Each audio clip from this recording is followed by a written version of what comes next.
Hey guys, how's everybody doing? It's John Markish, your Real 2K Insider.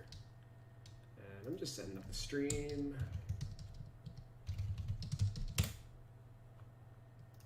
Putting my links out.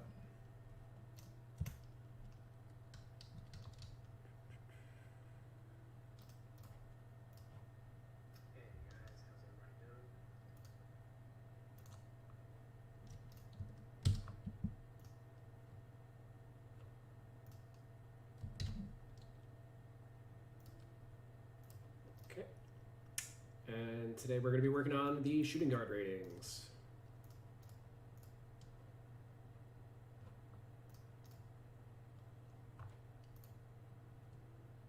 Okay.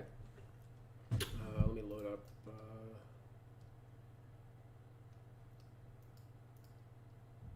Chrome real quick.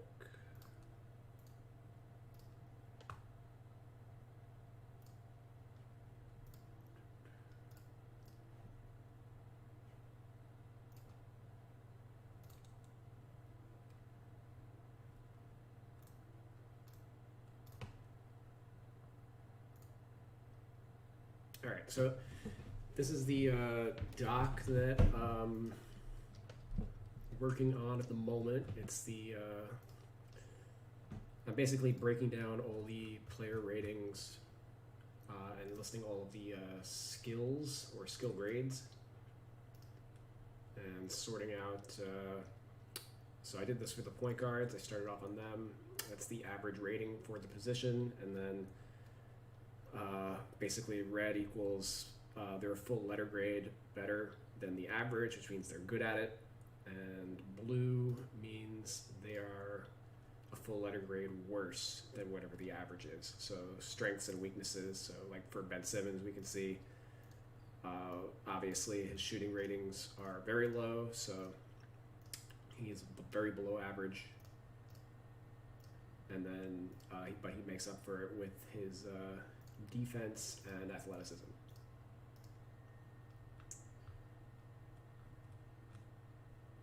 And towards the bottom, everything right now is sorted by the overall. You see the weaker players. You can see why some of them are not starters.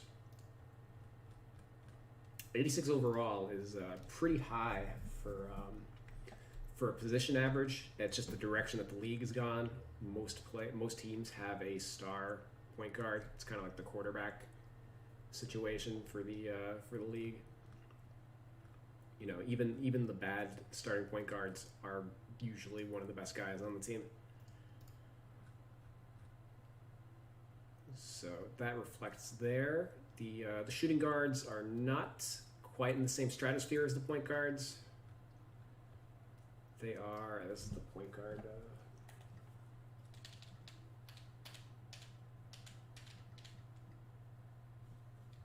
Yeah. So right now I have all the starting shooting guards. The average is 83, and let me jot down the current averages. I think the current averages are correct.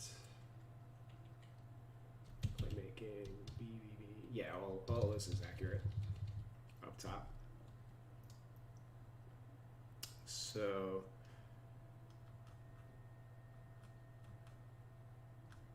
I guess I can actually sort.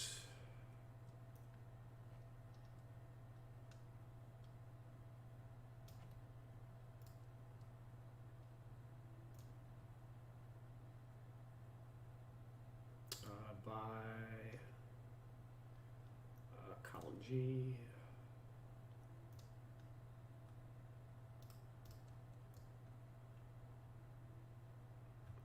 So we're looking for everything B minus or worse.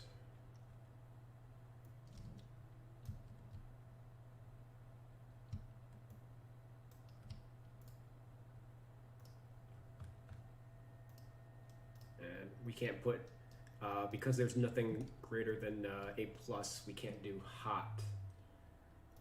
Yes, this doc is publicly available, though it's not updated. It only has the point guards on it, and I can post a link to that either in the description. Well, definitely, actually, in the description after the fact. but I'll shoot one into the comments in a second. Once I'm done doing this. Sort H. As I figured this is kind of a nifty tool to supplement the roster. So A plus, boom.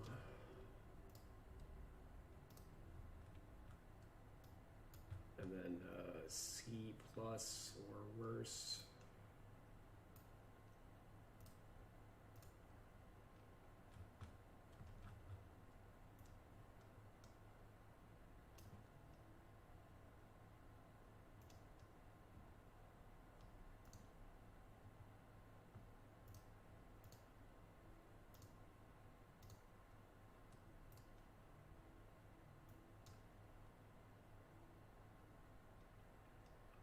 A minus, so B minus or worse. And this may change.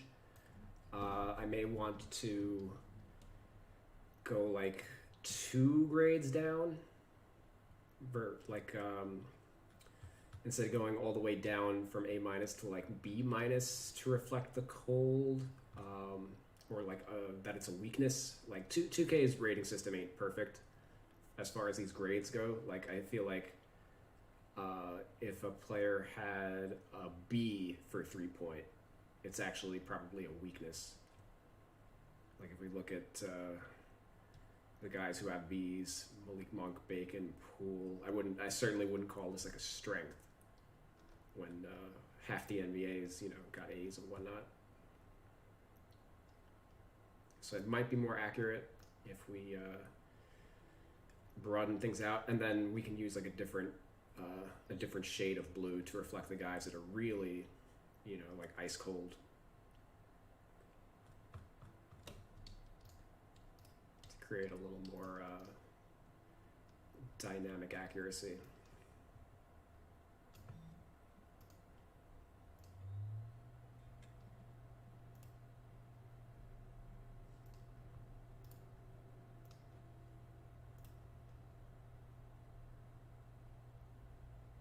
What the hell am I doing?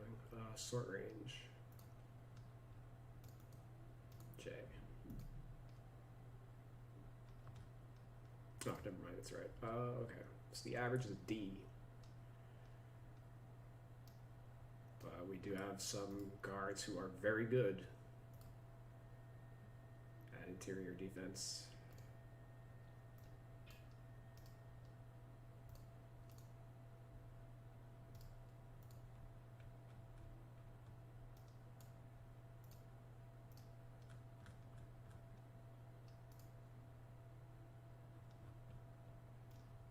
But for the most part, most 2 guards are pretty heinous defensively in the post. In fact, most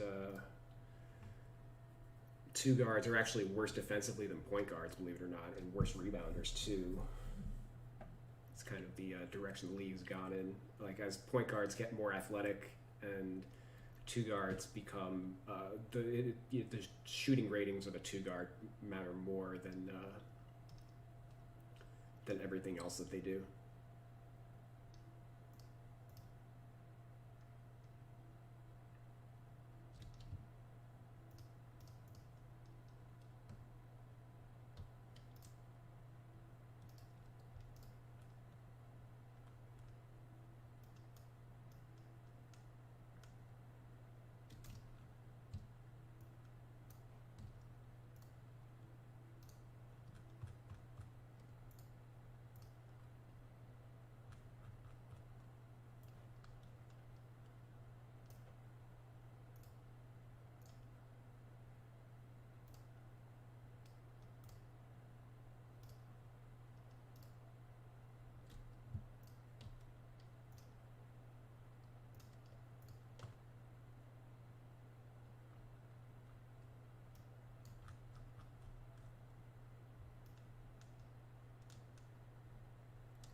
And we're going to do this again at the end, of course.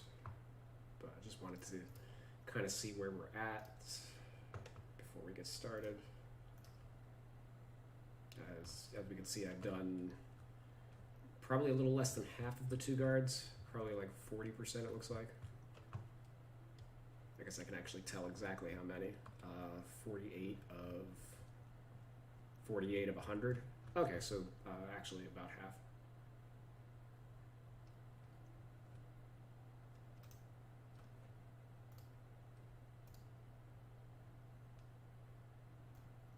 Let's call them.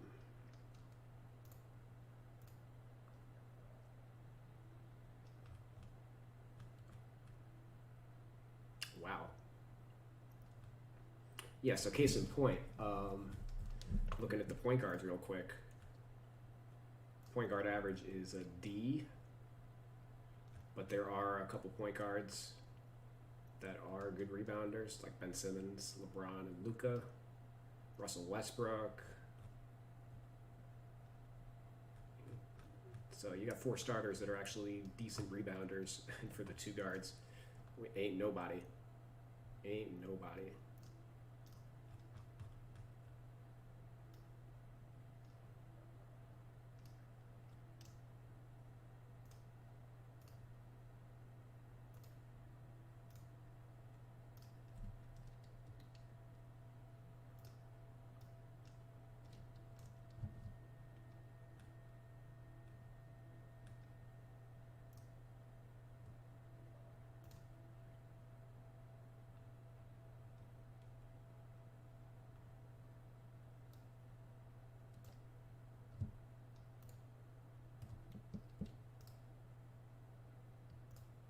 Of course, I guess it's worth noting that the averages now may not be the averages once we are done,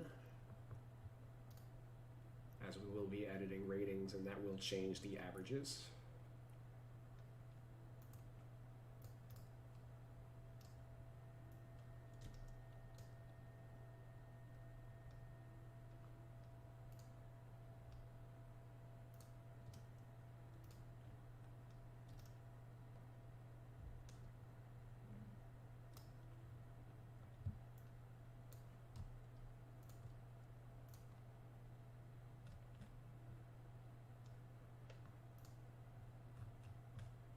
Okay, and now let's sort again by overall and see what things kind of look like.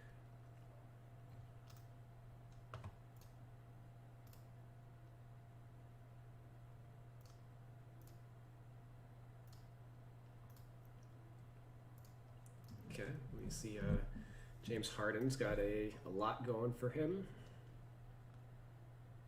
as does Paul George. 3 best mid-range shooters in the league, basically.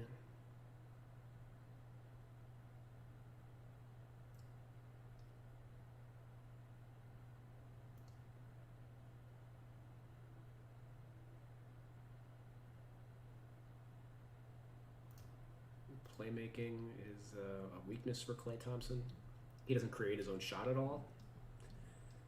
And he's not a good athlete, and this was even before he tore his Achilles. So,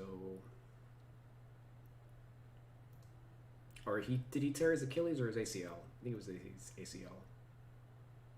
I don't quite remember exactly.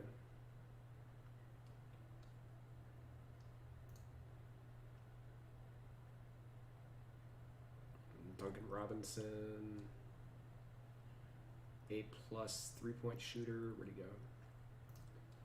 But does have, he is a pretty one-dimensional player, as that's really his only area of strength. Everything else is kind of mediocre.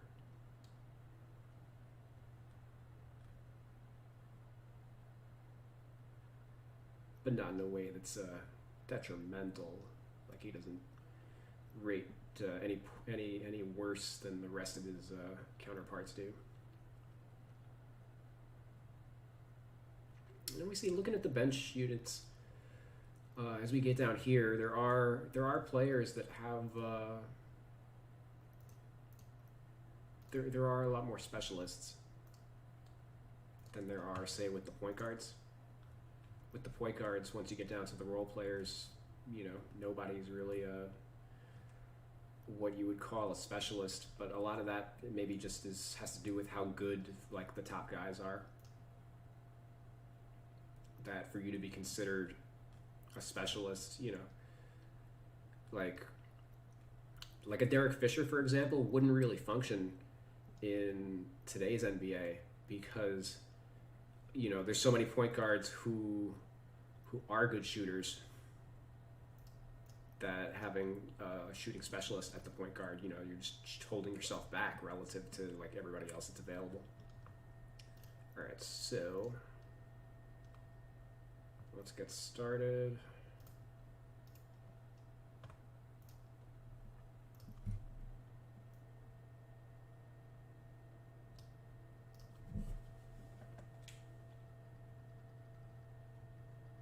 Okay, I was working on Buddy Hield before.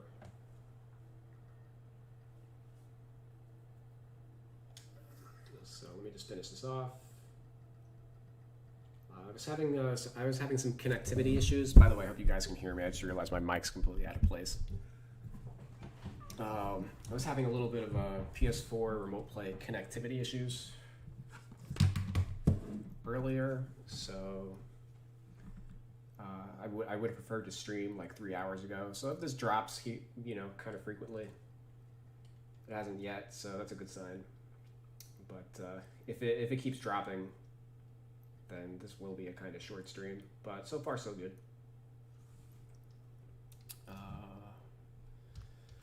Where was I at with Buddy?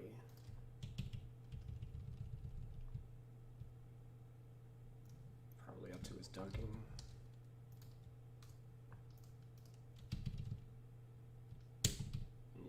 If you guys notice, I color shade my Excel doc to keep track of what I have done or not done.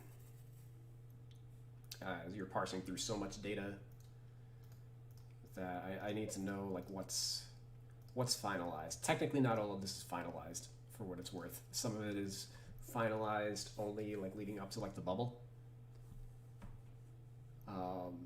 And then if a team played in the bubble, there's like a little bit of variation after that, but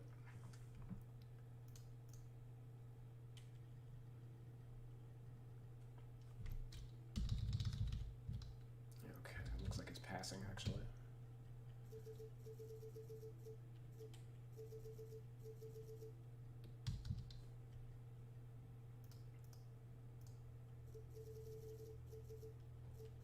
Okay.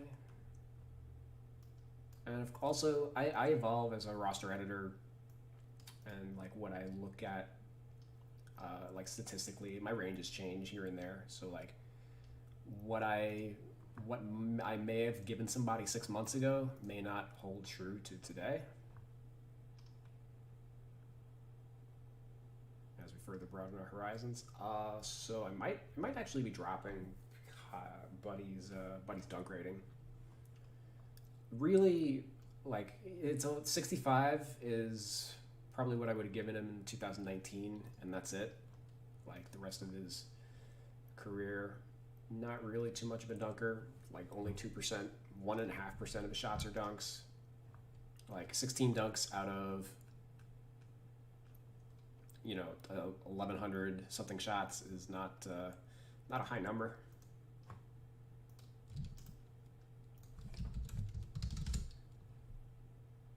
Oops, that is not him. And 2K actually updates. I also go through and notate the defaults. Why is this? I hate Google sometimes. There we go. I do get to see when 2K updates their ratings. So they updated him from a 30 dunk rating prior, and they brought him up to a 65. As I've been going through, I feel like they downloaded one of my rosters and were looking at some of the dunk ratings, as they hadn't updated some of the dunk ratings in probably about 5 years. But I can see that that is something that has been a focus for them this offseason.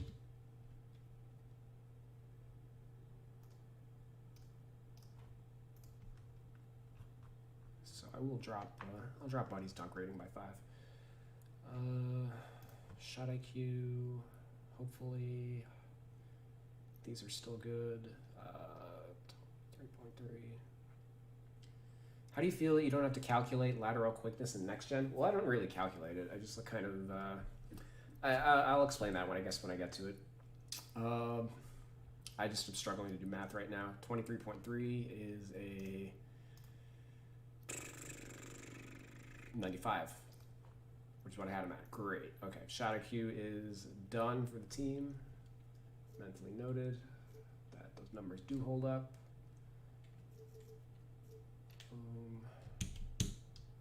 So we can just power through then. But I guess basically anything in green I was able to check off a basketball reference, and anything that is not in green we will be basically checking. So a lot of the defensive IQ stuff is not on basketball reference. Okay.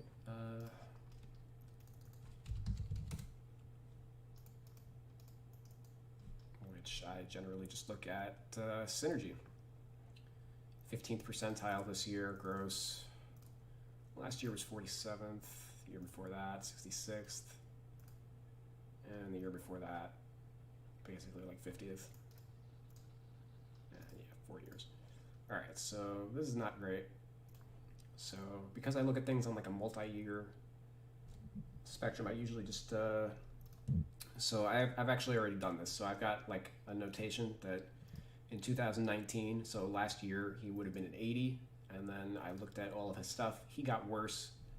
It's kind of, it's a small sample, and I don't put like a ton of weight onto it. So I just take like 50 possessions ain't nothing. 50 possessions in 72 games. Like, if you worry, there's a lot. There's just a lot of variance, as we saw just from going through his percentages. Like, there isn't a lot of stability across the league. So rather than rate guys on how they perform specifically to that year, I just look at the entire picture when I make my assessment. And on a year-to-year basis, like I say, oh, he got a little worse this year, so cool. We'll just drop him 5 extra points, which is what I've done. So 75 seems solid.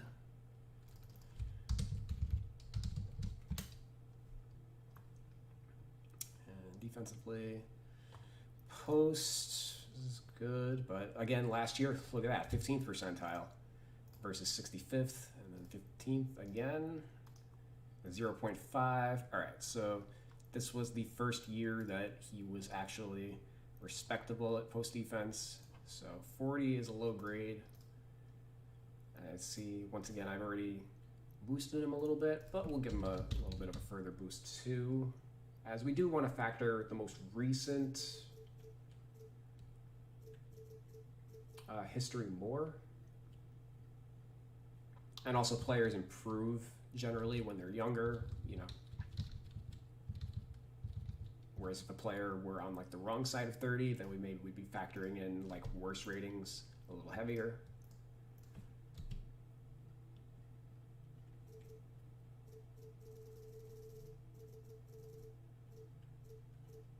Okay, let me just check on steal and block real quick. 42 and 64. Okay.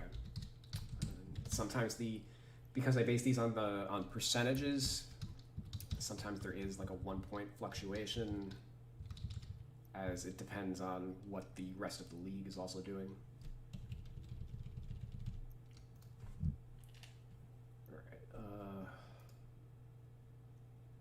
Well, they dropped his lateral quickness by 11 points.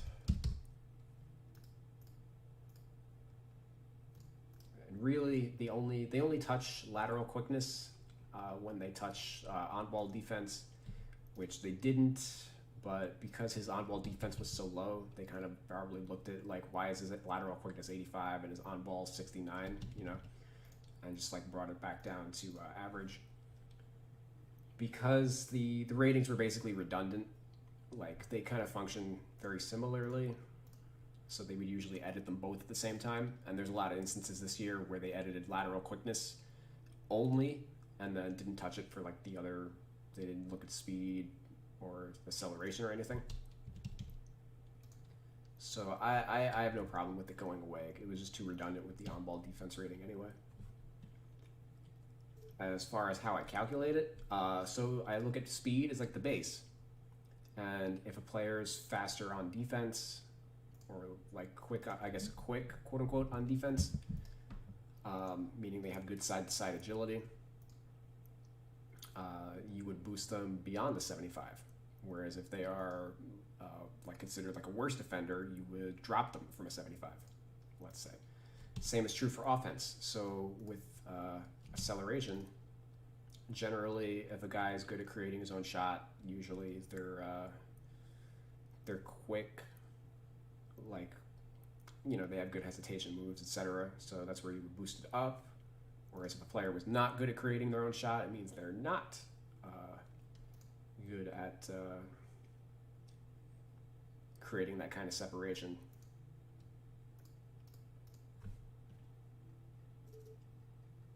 So I think these ratings are fine for Buddy, and I think 75 is like kind of it's like a little below average. Probably 80s where I would consider the average speed for a starting two guard. So he's a little slower than average, but nothing like completely unexpected. He's not like Kyle Korver, let's say.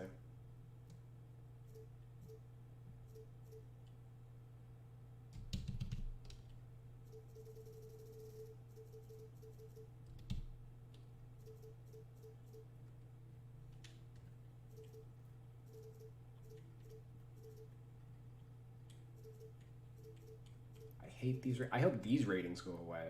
These ratings don't even exist for the main game. These ratings exist for like my team. The only reason they added them to the game is so they could make those stupid fucking injury cards. Nobody cares, and that's why all the new players that they add to the game now, they just have 80s across the board for all their body parts.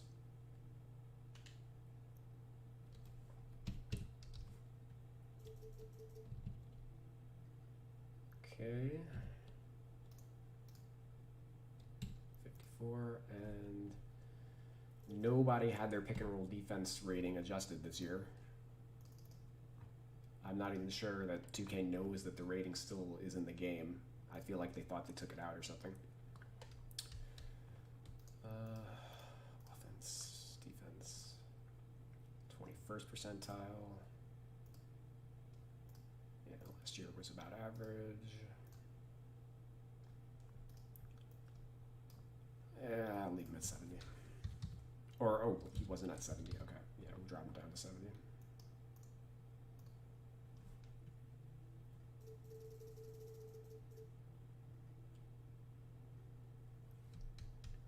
Oh, wait. I was looking at pick and roll, and that helped. Derp. Yeah, alright. So that's fine.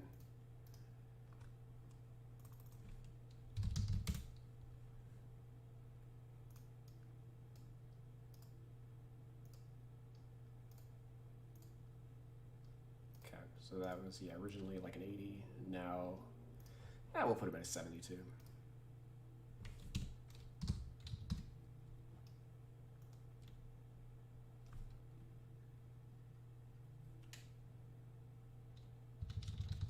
Stamina. Yeah, that's gonna be fine. Let me see exactly what he did in like his starts. Probably like 32 though. I don't think it changed very much. 34 MPG? Yes, 35. 35's fine. Or not 35, 95. Stamina, I would say, is fine.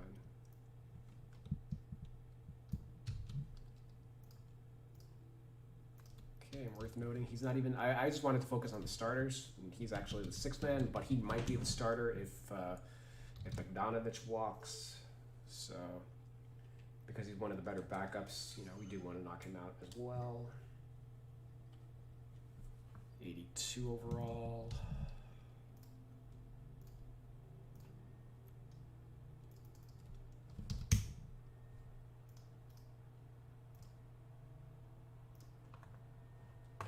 And I have a couple different docs.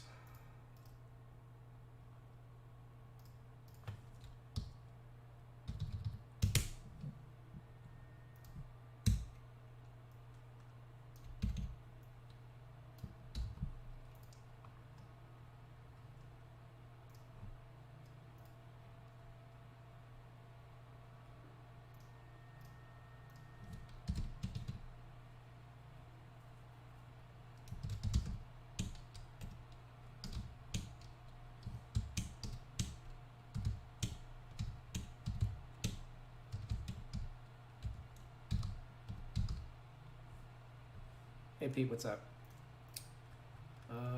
Let's drag this down here.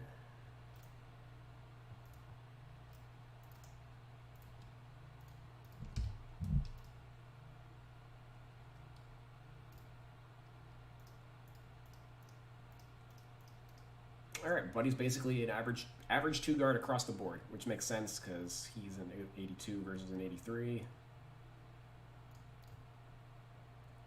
Doesn't stand out in any category, but once the roster's updates here, we work on draft prospects too to prepare for next gen. I imagine that once I'm done, like the draft will be around the corner anyway, so I don't know how. Like I'll just be downloading guys probably as soon as they're added. You know, I anticipate like probably jumping right into like as soon as guys get drafted, they'll probably get added into the actual game by 2K. It'll be interesting to see how those how that works out. Obviously, this is the first time they've had to do this like kind of mid game or mid season for the development team.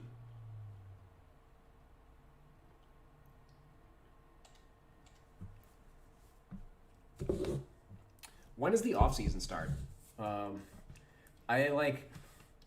Is it in a couple days? I've only like loosely paid attention to the dates. I feel like the off season starts like a week from now or something, or like the what's it called, the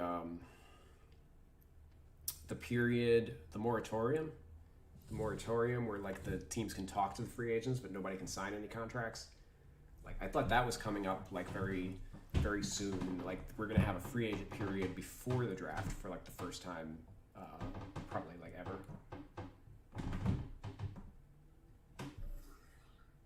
Which is gonna certainly make it's gonna make the roster process, you know, definitely interesting, very fluid.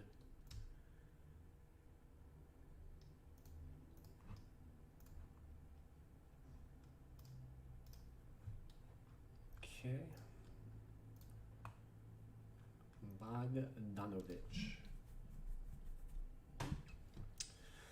Yeah, let's see. 85 layups seems good.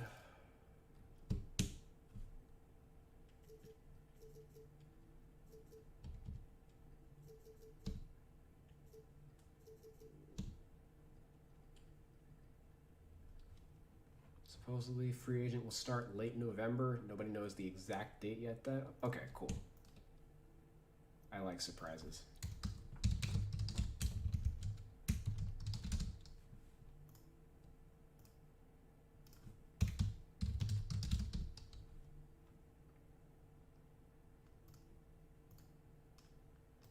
Okay, I guess it makes sense that they wouldn't be starting it right now, just because they're still like fleshing out the like the financials, like what the money's going to look like, etc. They want to do the earlier start because it's going to create like an extra 500 million in money, which is, you know, money that the players get paid from. So they will be incentivized to probably agree to that earlier start.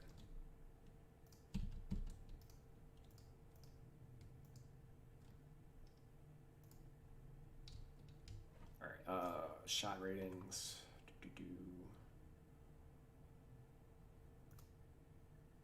That's a nice little mid-range percentage, 55% on 25% assisted only 25% of the time. Jeez. All right, 45 plus 33 divided by 174.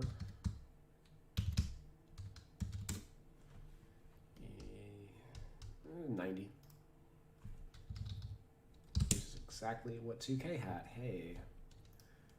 Broken clock, something, right? 82, 84. My 3-point ratings are generally a little higher than 2K's. By like 3 points usually.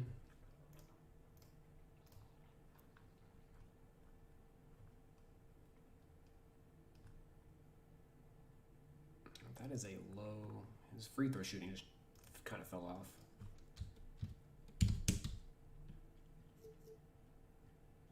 So what are we doing with the mid-range? Because they gave him 96. Yeah,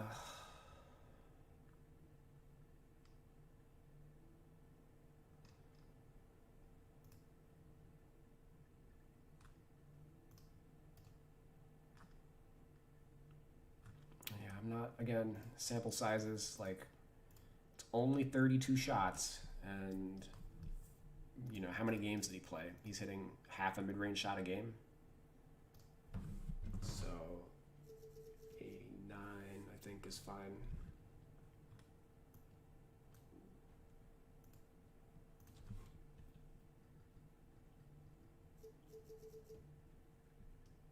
Oh, they actually boosted his ball handle by 4 points. Which makes sense.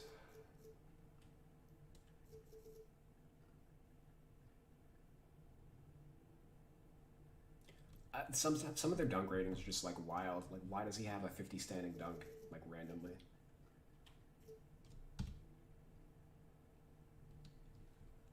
.65 driving. Like, he's not even a.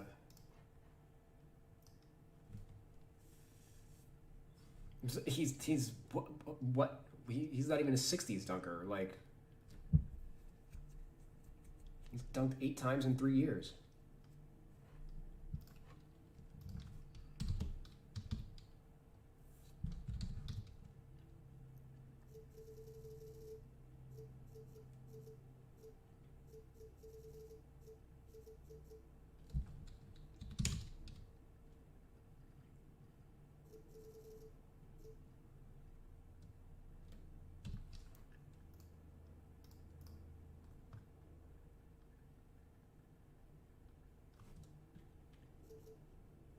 I guess I actually need to check Buddy's pass vision. As I assumed that they were correct.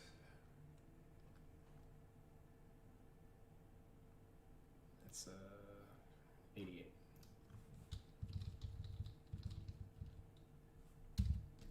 Or, yeah, 88. Did I do the math wrong, or I'm just not like as up to date?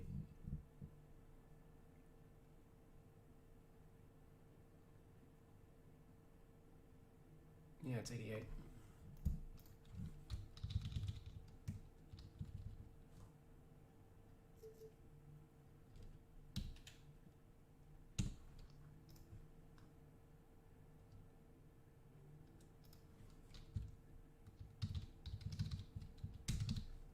Oh, yuck. Okay. I have to redo the rebound ratings, looks like. Maybe just by a point or two. Post defense.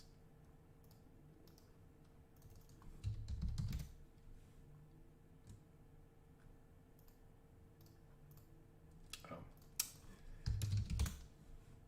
There we go. Hey. Alright, well, he's solid for the position at least.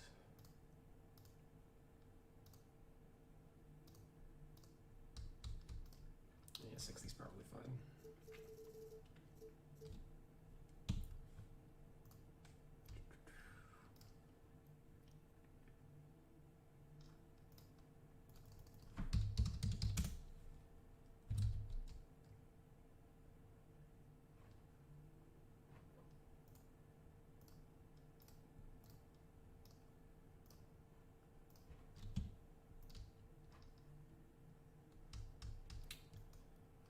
I think we leave that low.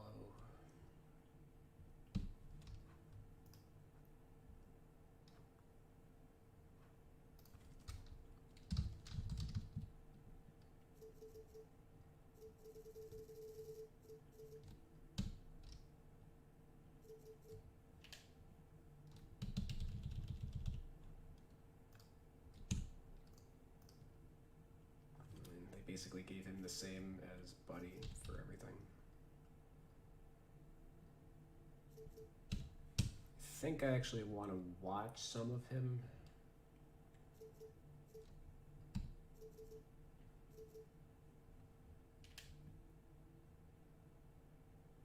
Oh, go fuck yourself with this 76 across the board bullshit. Meanwhile, he doesn't even get hurt in real life.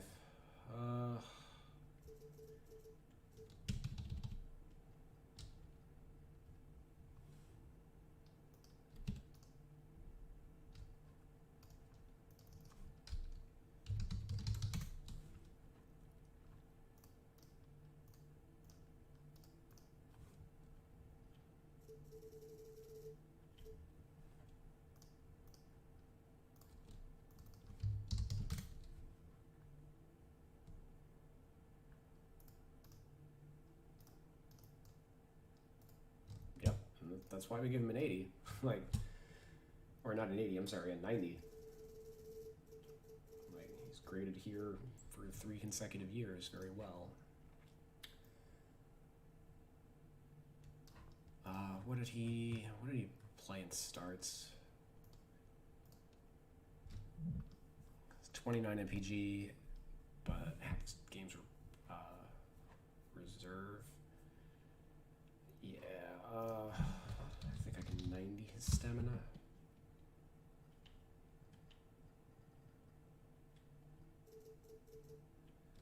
Spreadsheets available to anyone? Portions of it will be made available, but not the full thing.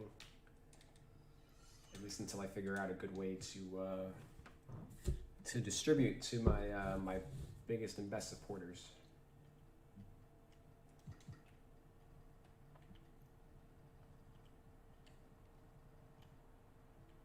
As why is it not publicly available? Because anybody could take this and give it to 2K and flush like a couple $1,000s down the toilet. Like this doc has definite value to a lot of people.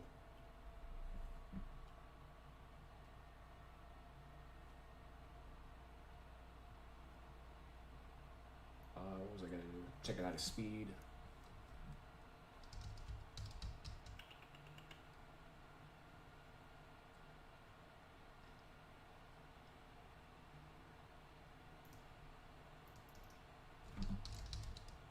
Hey, it's Inception. Bogdan.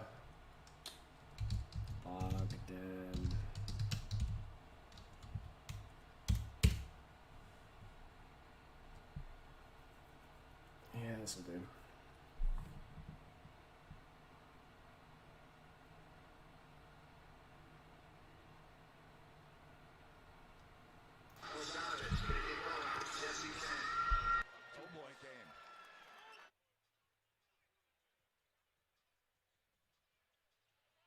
Oh, what a layup by Bogdanovich. Switch of the hands, and with the left hand, picks it 39-36. Shot clock winding down, and Bogey beats the clock to 5.2 seconds. Three-point circle. Oh, what a pass. Ooh, give it to me! Oh, Brad Napier from the corner over to the defense. Mr. Holmes, you deserve a break. Yes, sir, as Bielitsa comes in for Rashawn Holmes. Serves play catch. And Bogdanovich finishes it.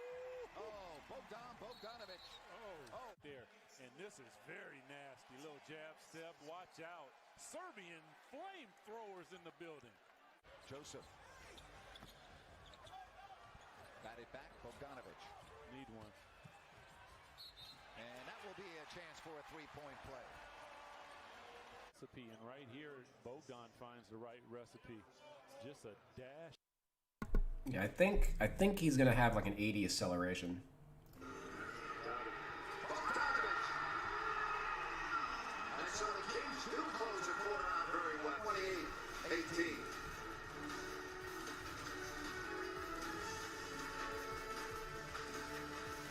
Bogdanovich. So it's Bogdanovich against Bogdanovich.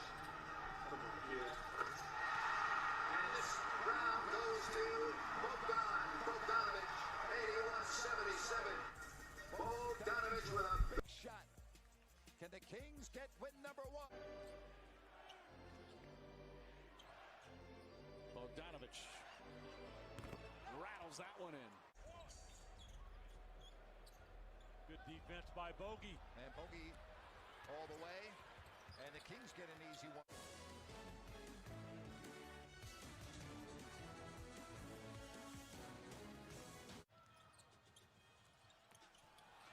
Oh, and a block shot by Giles. A lead for Ariza. He gets the step and a dunk. But how about Harry Giles? H2O. Welcome back, my friend. Good find. 2 to shoot. Oh, nicely done, Bogdanovich. And the three ball has been a big weapon for the Kings. Minutes of this first half. And the Kings defense is there. Fox, he's got trailers. Fox at Trae Young, and he takes it all the way. De'Aaron Fox. 4 seconds. At the horn. Big basket there by Bogdanovich. Get a big basket. They lead it going into the fourth, 91-83.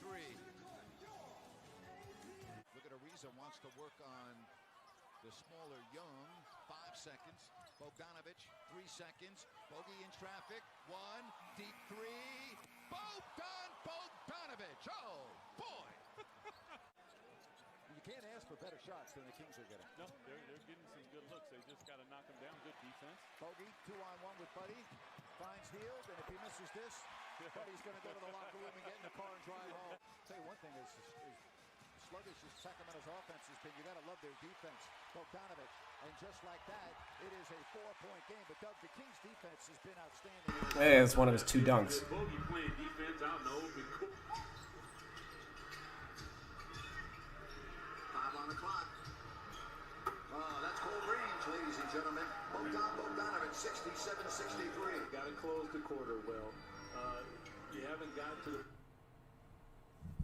Let's actually watch somebody healed now.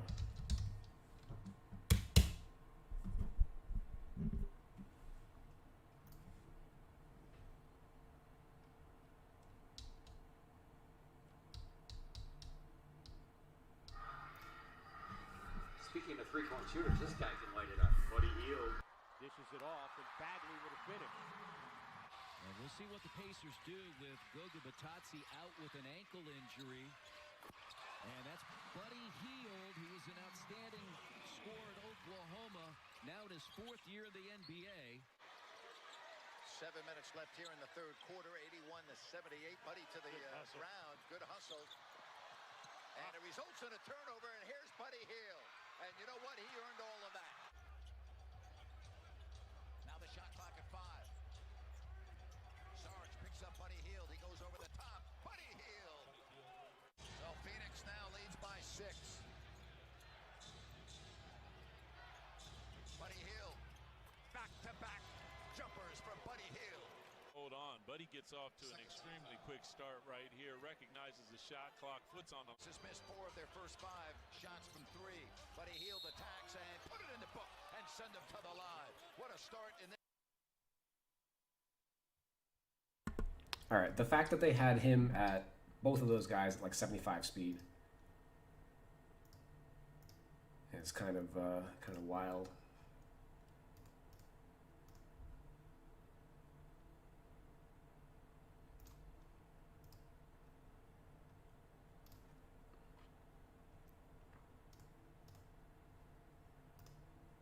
Am I zoomed in by the way enough?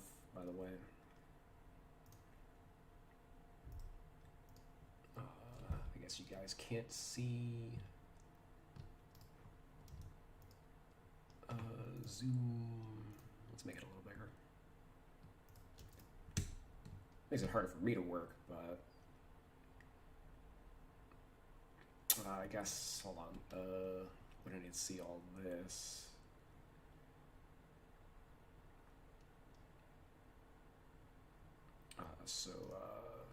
Freeze.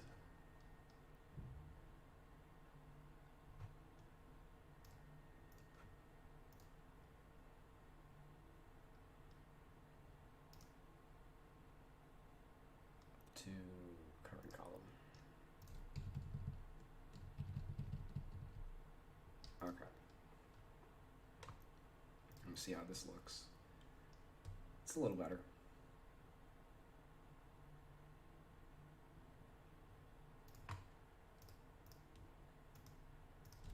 guys to squint and lose your eyesight over all this. Don't be taking screenshots either. All right. 80.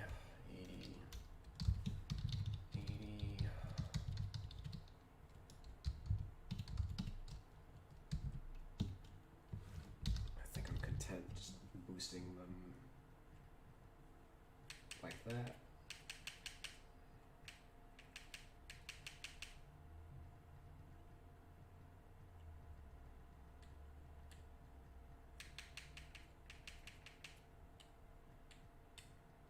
When you look at how fast like Fox is compared to like the rest of the team, having those guys in the mid 70s kind of is a little weird.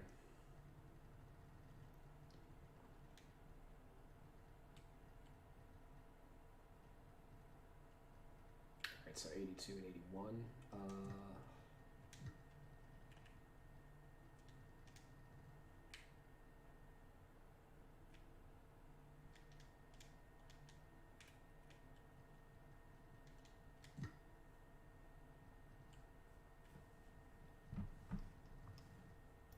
So 81.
They're both 28-year-old scoring machines in the same rating range.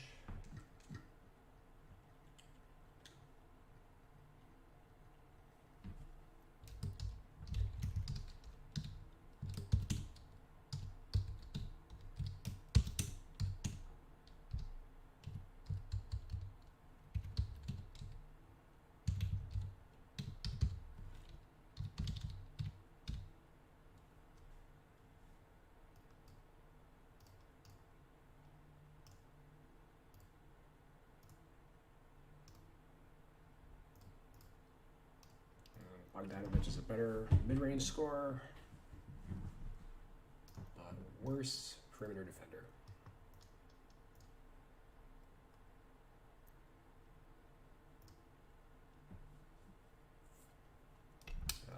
New York Knicks. Let's take care of all of them. They got like 6 shooting guards on the team.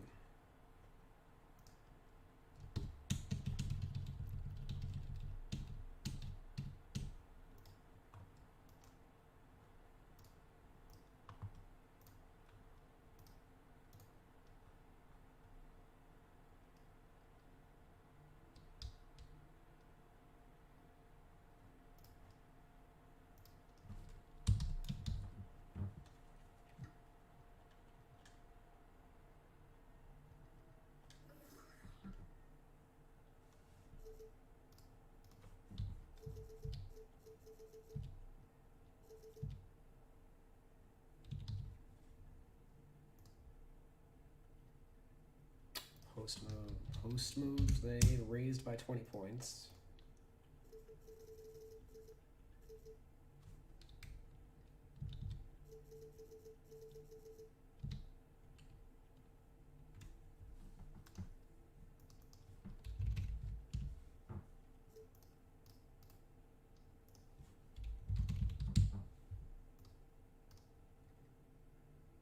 Yo, did they steal my ratings? Because how they were one of the first teams I posted the ratings for in like the Operation Sports forums, and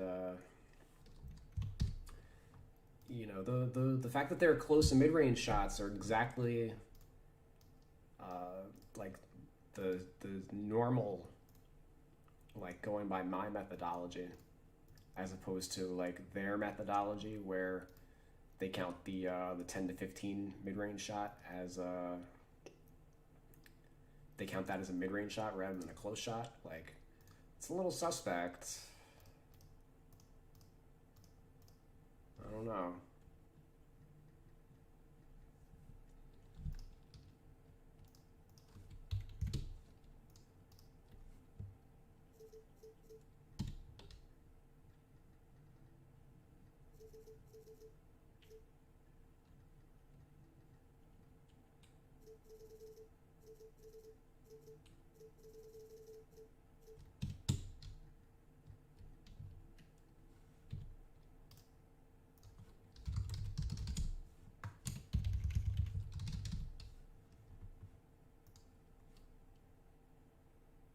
Same shot IQ.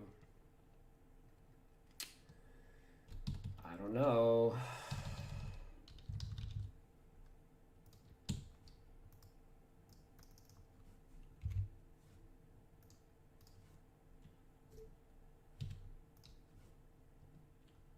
Alright, at least they have the good sense to not copy. If they had copied my defense ratings also, like, I would have flipped on.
$75.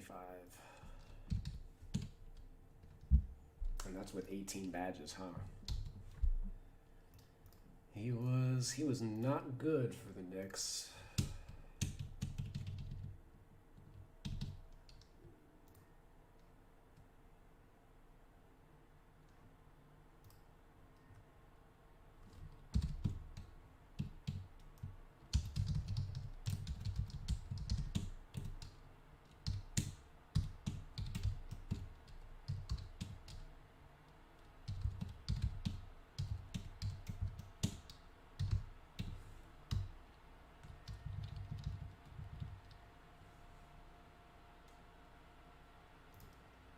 See, from mid-range, he was garbage.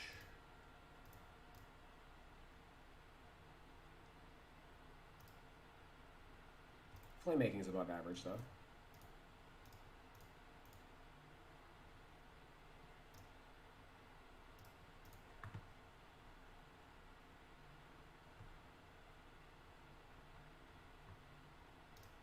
Which I guess is how he got offense initiator, as he played as a archetype.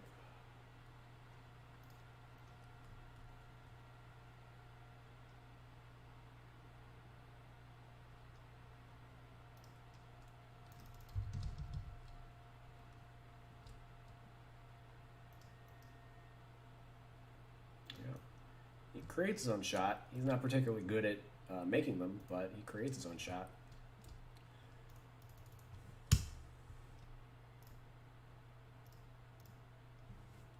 Okay.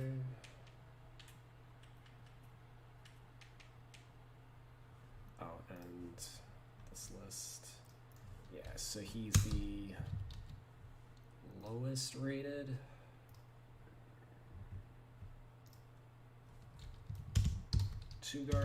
Starting two guard in the league.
Why do our ratings differ so much? I guess because it looks like I weighted the rest of his career compared to this year, but I think I'm going to change that. I'm going to go back on that.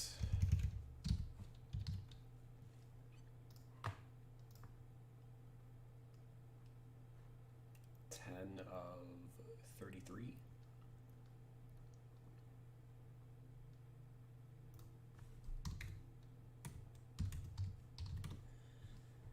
%.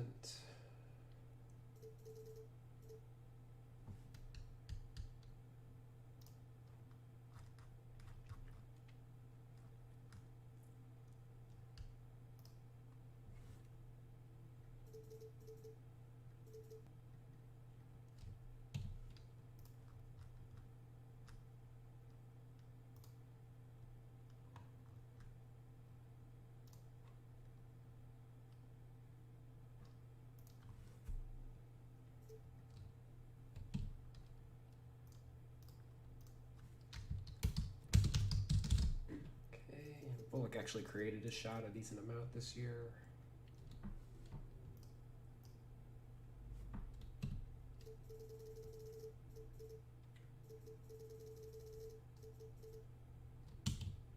And I might be switching him back to small forward once we're done with this.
I want to check out his lineups.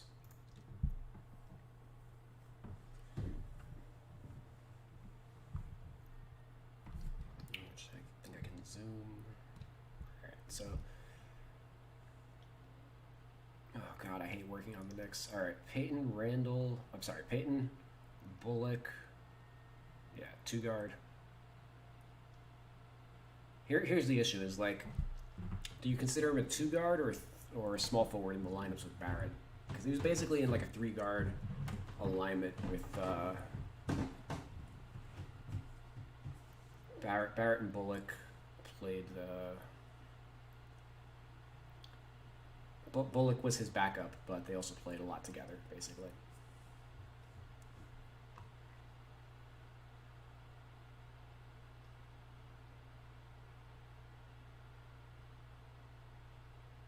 So 2 guard, small forward, 2 guard.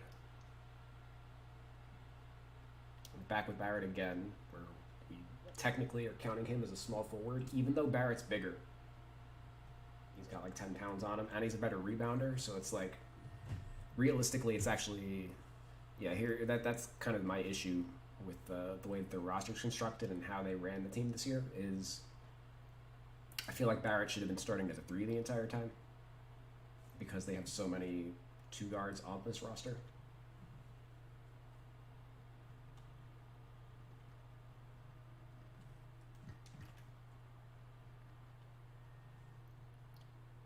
And later in the year, like Wayne Ellington was like in and out of the lineup, and they finished the year with him playing as like the backup 2. So I think that's kind of why I'm like leaning towards switching Bullock to like a 3. But also he played, and Kevin Knox also played, so realistically, maybe I'm supposed to be leaving him. But that's what I want to work out. Another lineup with Barrett, so small forward maybe.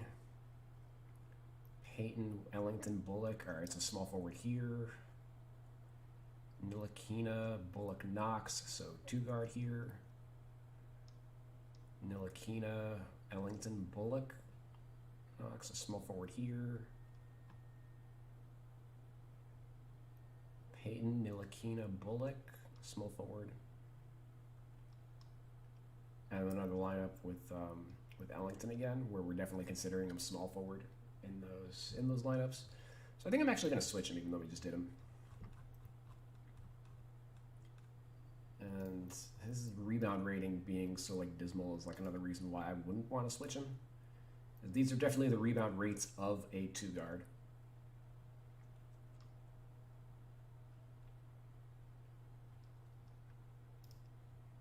But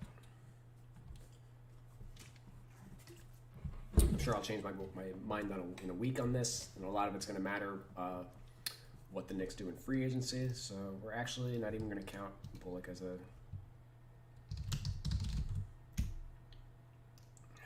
a 2 guard.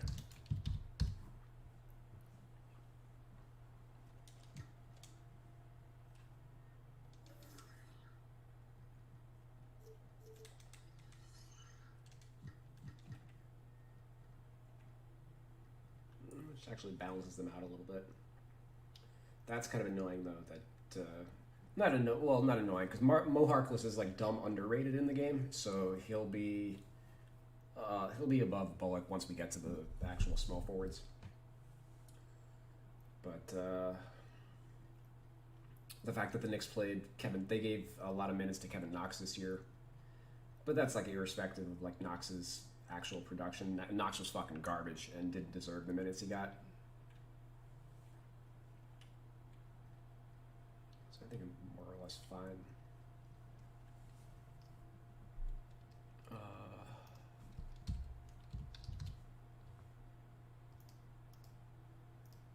So Bullock can actually move.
Largely only focusing on the backups here because I've already done these. Primarily, I just want to focus on the starters and get all the starters done.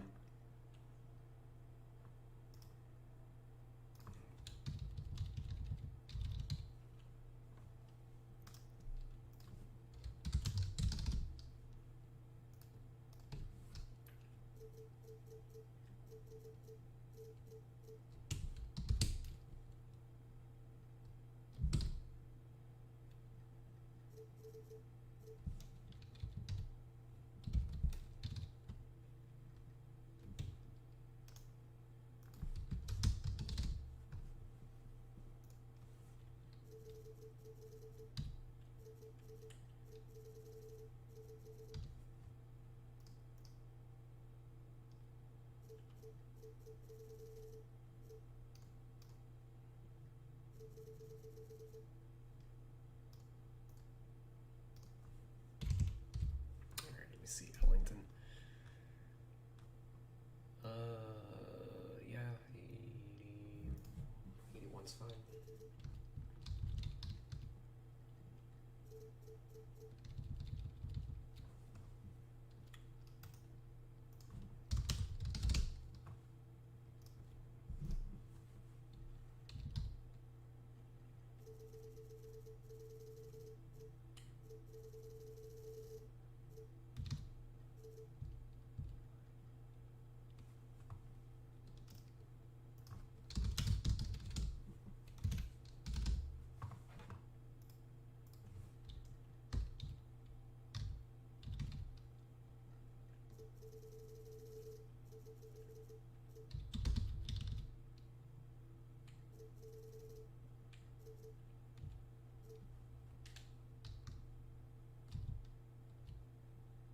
Why is his rebound rating so high?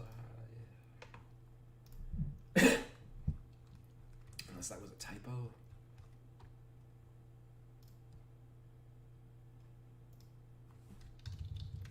Yeah, looks like it was a typo.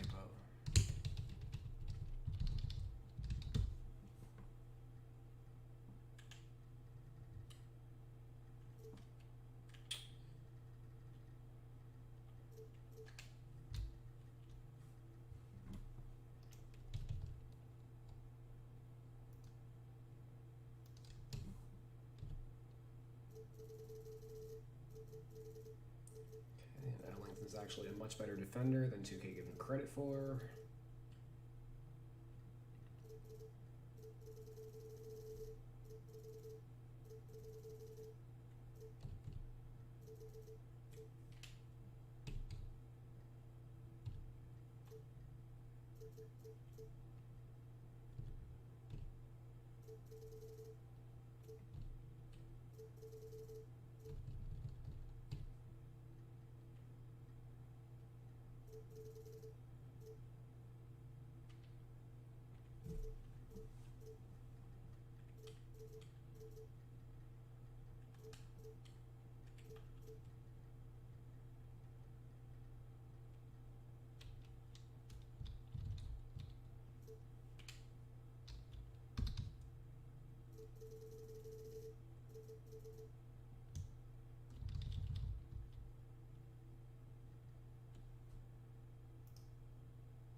I might drop that.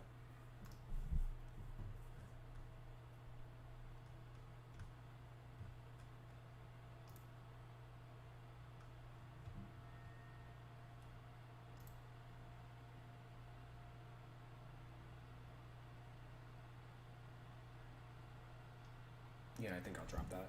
His intangibles.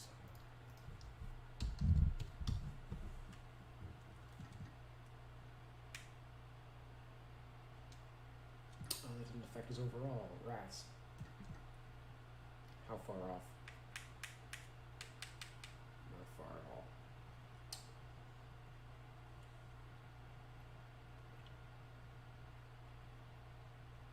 Does nothing stand out?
Yeah, that stands out. Okay. His steal rating is way too high.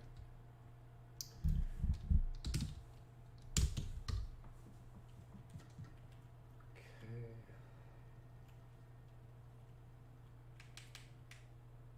Drop.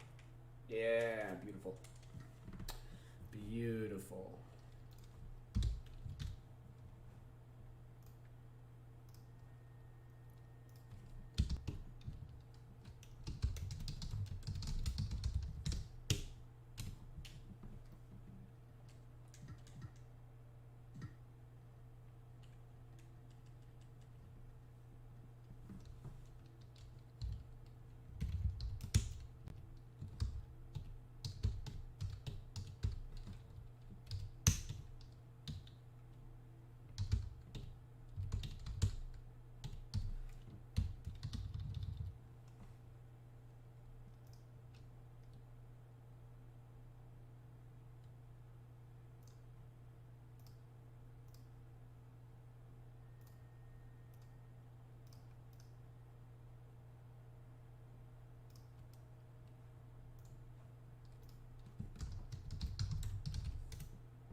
one of the lower end backup twos in the league.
.44 close shot is ridiculously low.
Dropped his dunk rating 10 points,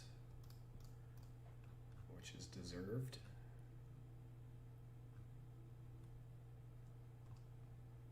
Did not dunk at all last year.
Getting a little bit of lag with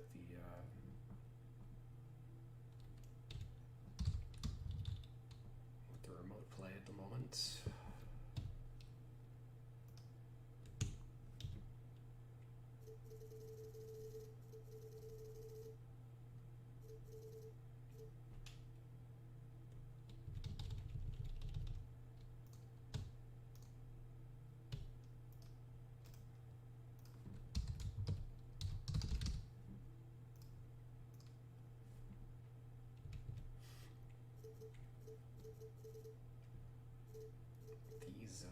These athleticism ratings are a little all over the place.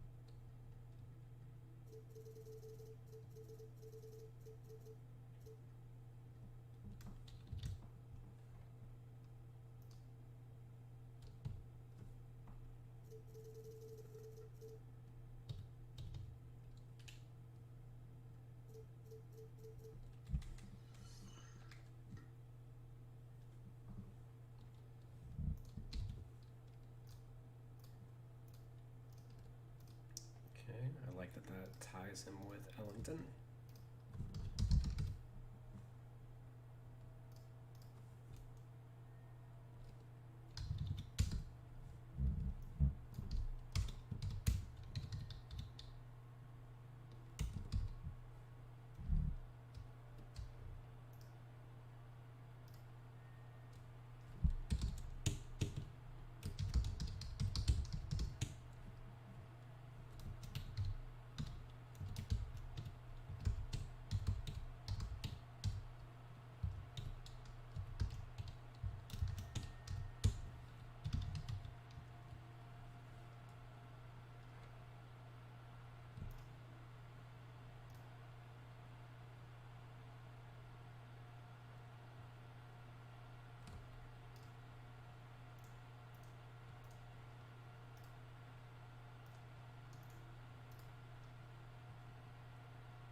See a trend of most starting two guards are good playmakers, but for the most part, all the guys on the bench are really just like spot-up shooters who don't handle the ball very much.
Combines G League and what's it called? G League and NBA data. I don't think 90% free throw is particularly accurate, even if that's his career number. So 28 of 34. 82%.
See from Pinson's stats and reflecting in his ratings, he's pretty dismal as a scorer.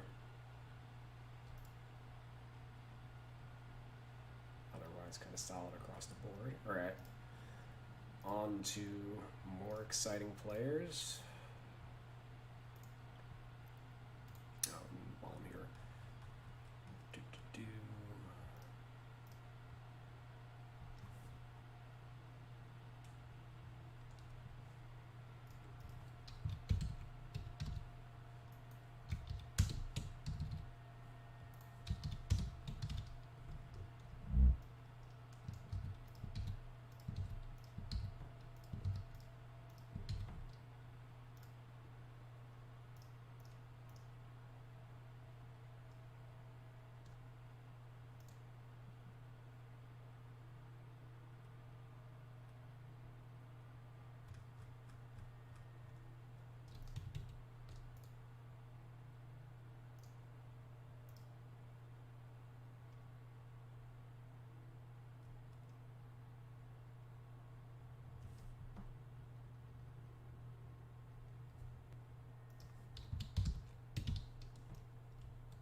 Okay, Fournier hasn't touched in a while, so he will be getting a full edit.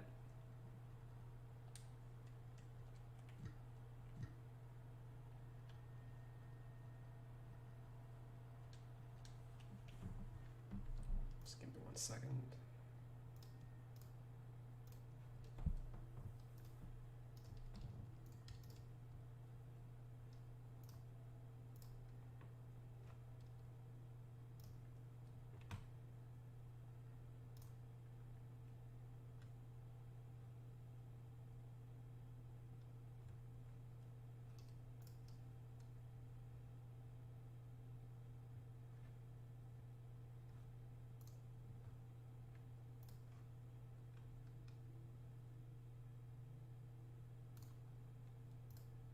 Okay.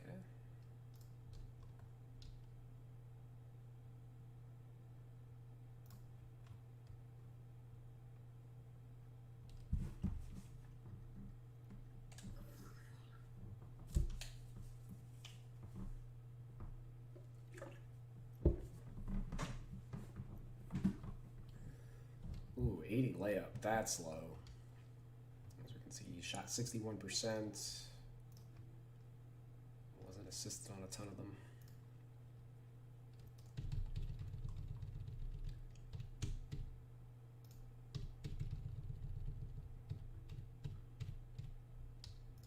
Yeah, I think 90's fine.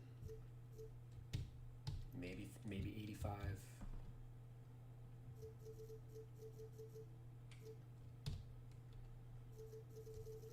But for scorers, I generally would err on the side of higher.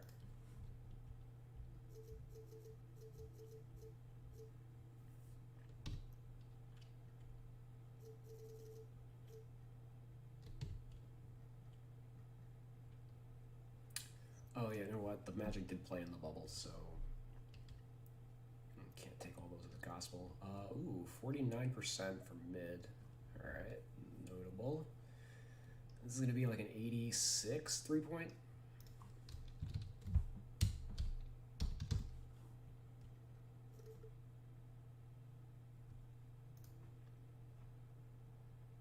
In close range is 106 of 247. It's 43%.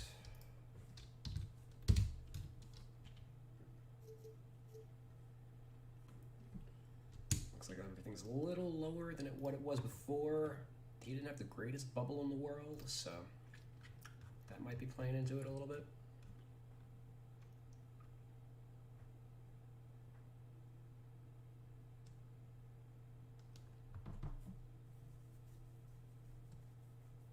So, I mean,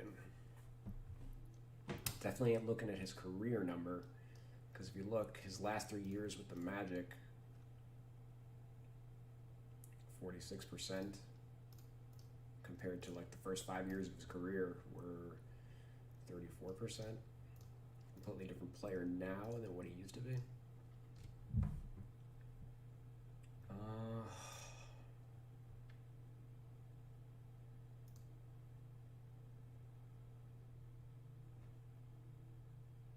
What did he do in 2018?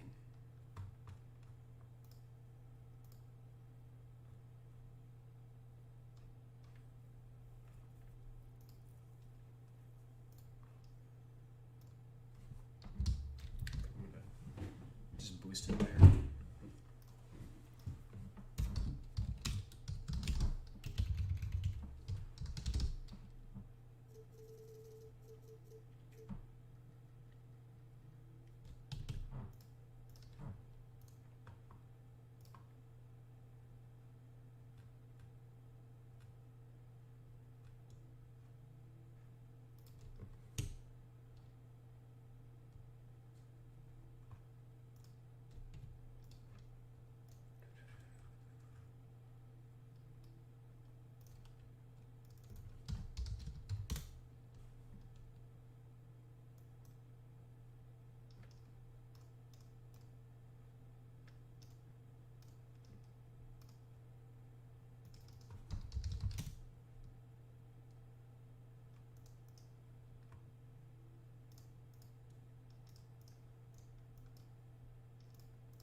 really only a pick and roll scorer. So I think 85 handles fine. He's definitely higher than the 76 that they have him at. That's wild. This is why he's rated so low for them. With them being 2K.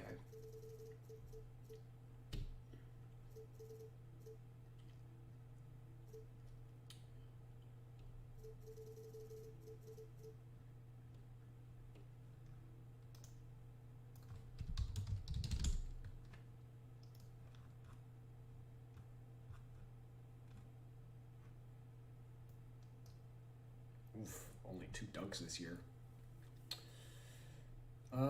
Yeah, normally he'd be a little higher.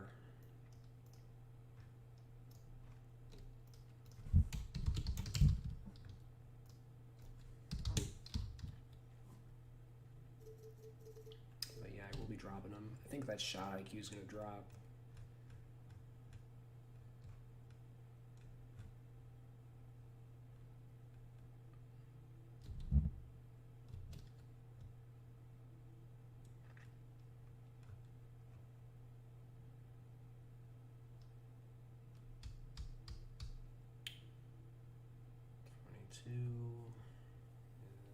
Nope, 93 actually.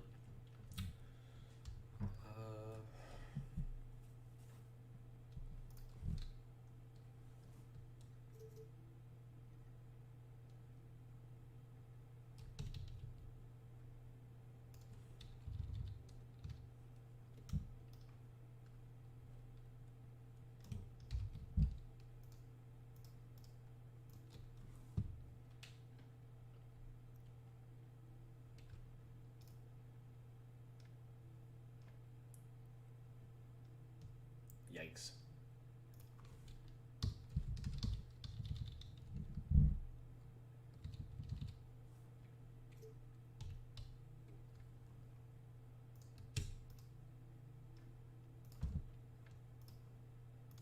Okay, I'm guessing he's awful post defender, or else he'd rate a lot higher for me.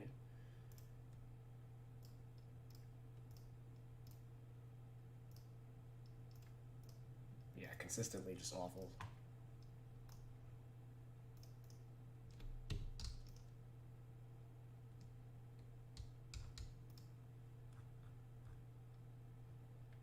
Splits his minutes at the 3 though this year.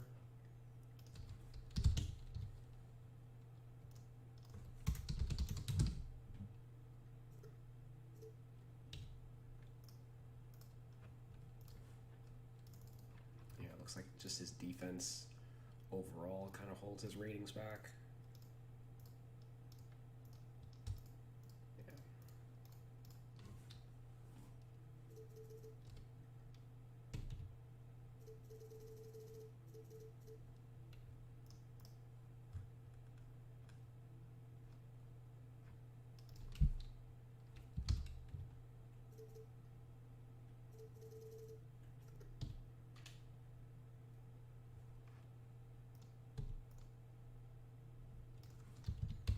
At least they boosted his speed rating finally.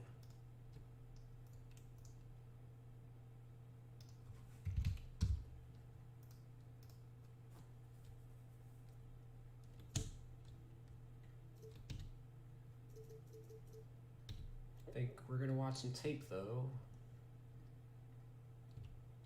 He must be very slow, or else I would have given him more than a 70 though.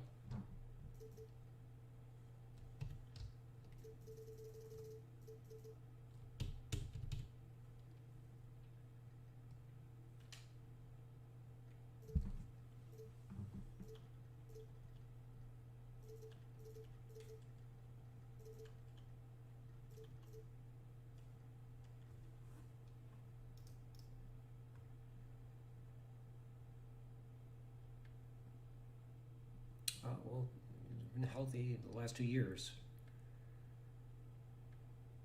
Missed some time before that, but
Instant size and athleticism at that 5 spot. No DeAndre Jordan for the Brooklyn Nets. Vucevic answers for the Magic. Since we saw this team back on February 24th, David, a lot of replacement players. I would imagine as Evan Fournier gets going, good to see that. Keep his team in the playoff hunt. Jack Vaughn played for the Magic in the 02-03 season, head coach of the ball club, 2012 through 14. Hopefully getting the Nets in some early foul trouble. Levert, active hands, got a hand on it, but Fournier on the blow-by for the Magic. 2-0 against Brooklyn earlier this season. 2 close games. Michael Carter-Williams. Their job keeping the Nets out of the paint, David. The Nets have yet to score a point in the paint in 6 minutes here in the second quarter. That's a big improvement. But they have 20 in the first quarter. Vucevic swings it to Augustine. Magic have to have good ball movement in order to be effective offensively. 27 points a game during that stretch. His usage rate among the highest in the league in that stretch. Fournier from Vucevic. To Fournier. Evan back into Vuce. He's got the mismatch in there. Goes to the fadeaway jumper and Barry on the attack again. Vucevic with the rebound. Kicks it ahead to Augustine. Magic looking for numbers. Fournier open for 3. He got it. Evan. Aaron averaging 7.5 rebounds per game this season. 3 for Fournier. He drills it. Andre Jordan. Nicholas Claxton. Spencer Dinwiddie. Wilson Chandler. I mentioned him.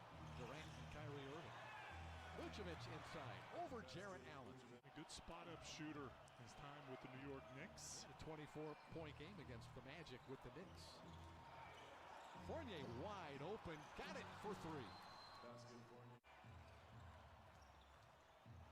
Augustine. Fournier out of the deep left corner. Drills it for 3. Orlando enjoys its largest lead of the game. Fournier. Score the basket and the foul. Evan's got it all going right now. Yes, he does. On the drive.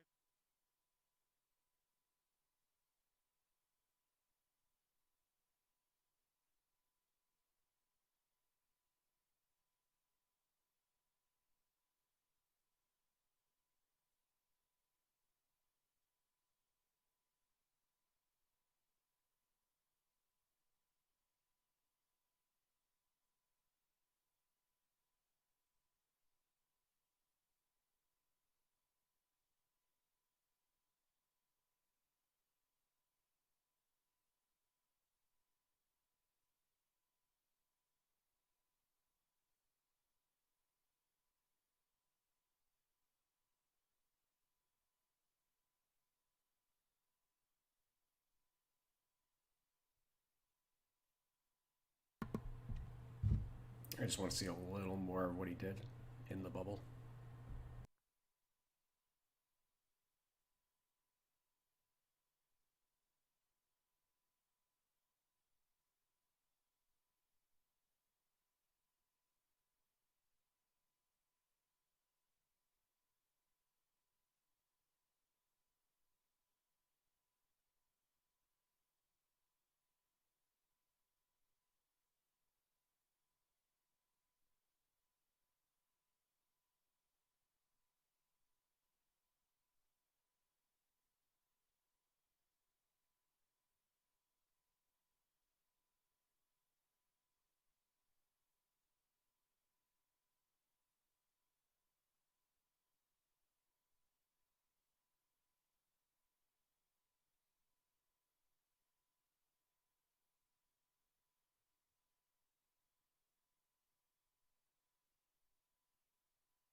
Oh, thanks, Dylan. I have the mic muted.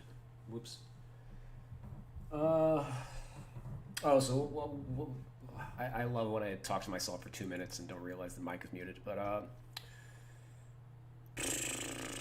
basically, I don't feel great about pushing him to like a 75 speed, but I think it's fine. Some of it might be just the pace of the Magic play, and we're trying to see. He's right there for like to bump up to an 84 overall. So I'm trying to see if there's any way that I can finagle that. His post game is not great. But I think we can boost his fade away 5 points.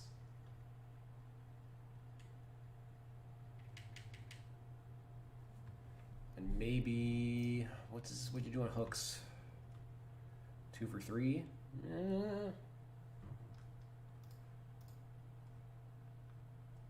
3 for 10?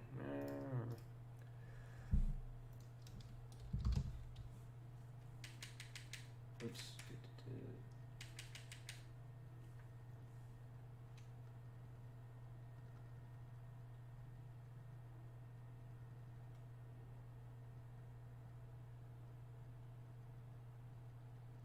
Not aiding his cause as he's a garbage rebounder.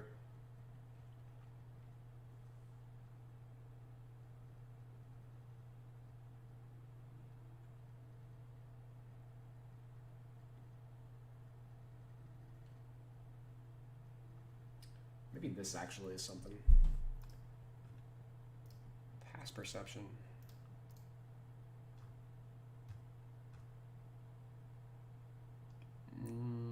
Nah.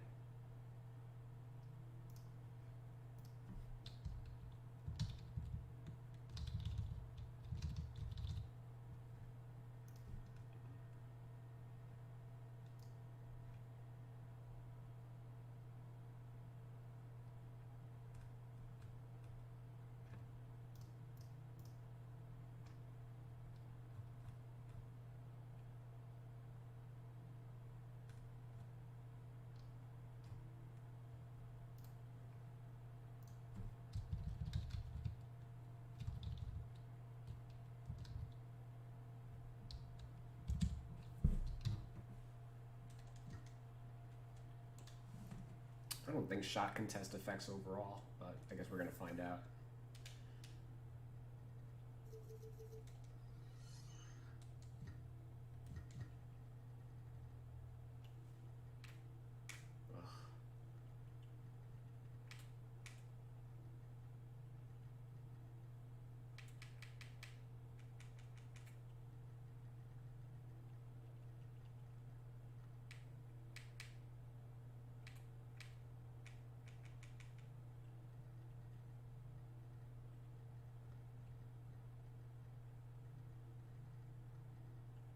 Damn, he's right there. Granted, we haven't touched badges at all. Let me see what those look like.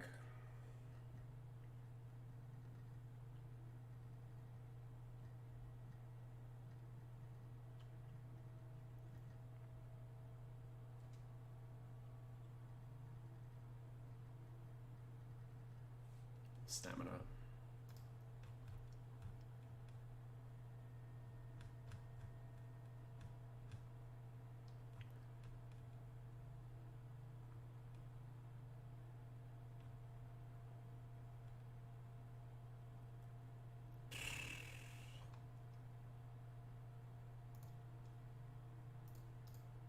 I think we just leave him. He's an 83.9.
guess that makes sense. He's like a tier below Zach LaVine.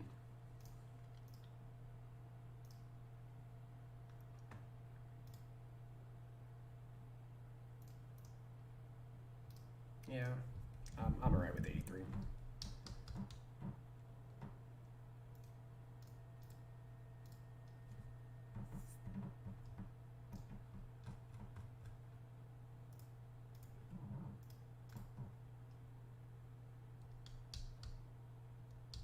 I'm actually going to skip past him.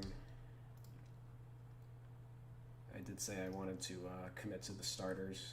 We'll be here all day if I don't hold to that, because we have a lot of starters to tackle. 3, 4, 5, 6, 7, 8, 9, 10, 11. Yeah, 11 starters.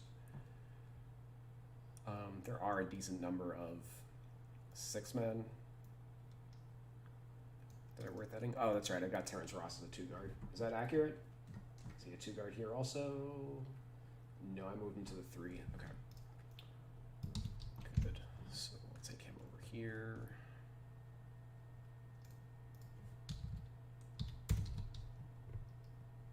And that's why window. Okay, I switched over. Got it.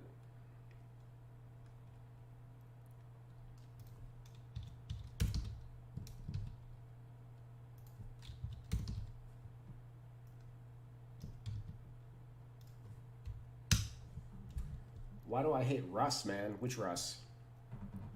Russell Westbrook? Or Ross?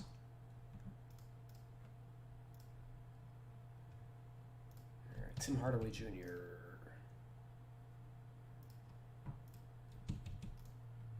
I'm going to enjoy this one. I can't wait to get to the rest of the Mavericks.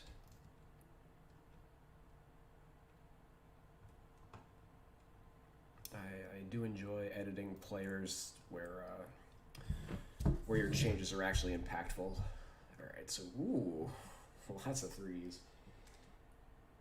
Russell Westbrook. I mean, what is there to like about him? How did I hate him? How did I hate him?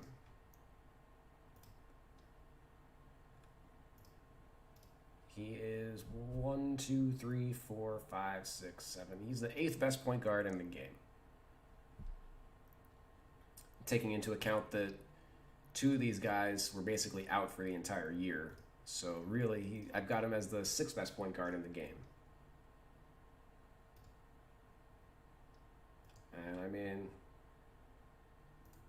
he ain't a good 3-point shooter. We know that. Playmaking, 8+. A good rebounder.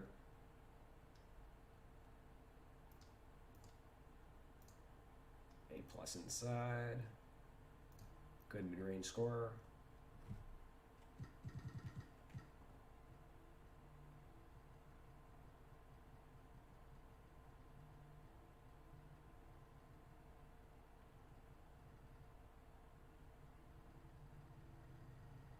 $54 badges, and I have edited badges for the Rockets, I think.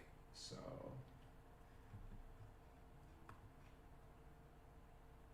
Jordan Mcrae had a 39 speed. Not sure if they ever ended up fixing that rating, but wow. Let's find out. I think they updated it, but I think that was from a couple of years ago. Yeah, now he's a 70. I vaguely recall that one. I can actually see what he was in 2K20 real quick.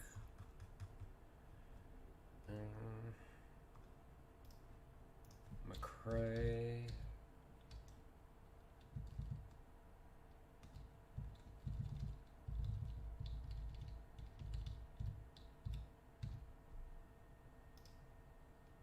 Oof, yeah, Mcrae was a 38 last year. So they updated it this year at least.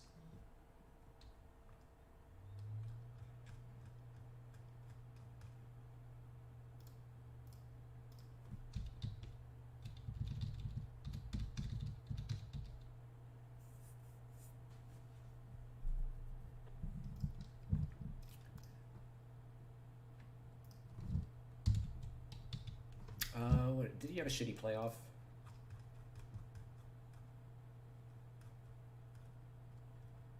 Yeah, only 35% in the playoffs. So I guess that's what dragged him down, his rating down a little bit. Okay, 38 plus 41 is 79 divided by 188 is 84, 85.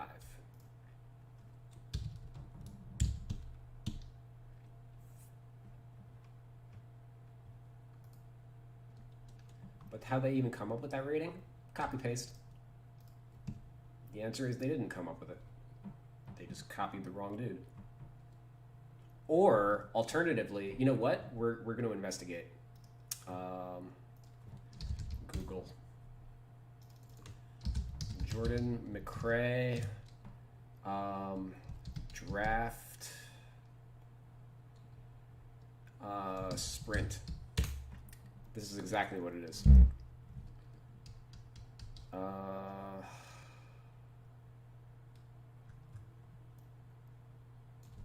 Three-quarter.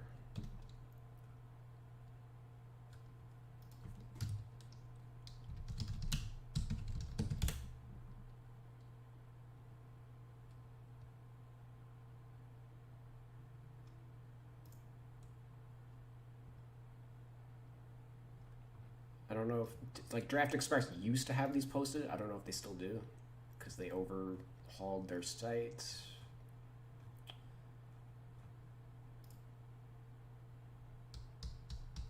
I think we can explore the NBA's page, though, and figure it out.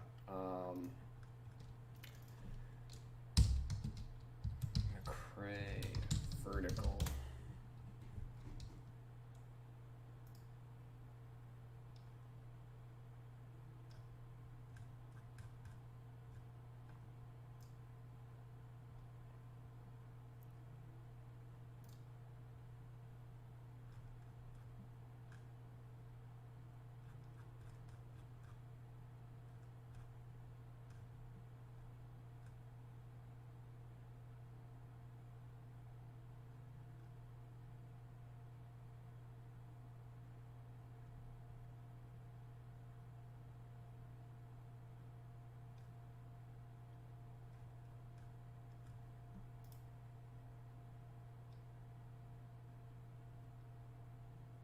Oh, here we go.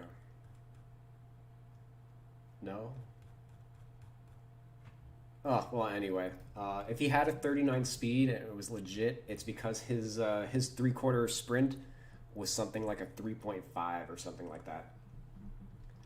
And when what's his name? When Stauffer took over, one of the first things they did was they updated they updated the athleticism ratings based on combine scores, and a lot of people bitched because, like, Patrick Beverley had like a 60 speed or something like that because his grade was like abnormally low. So they eventually like undid it, but because Mcrae's like a lesser known end of the bench guy, they never, he wasn't part of them undoing that. They kind of overlooked him. He may not even been in the league when that happened. So that's how I'm guessing they already had that oversight happened. Do you do all the ratings on 5 attribute scales now? No, not all of them, but only the ones where I don't think it's necessary to be specific. Like, can anybody, if the day that I write hands on less than a 5-point scale is the day that somebody can explain to me the difference between an 83 hands and an 84 hands or an 82 hands. Like, nobody gives a shit. There's no need to be that specific. That's kind of where it comes down to. Like, I rate the 3-point ratings like specifically because A, the game code actually understands it when you are that specific, but B, like, we have actual data that allows us to be that specific easily.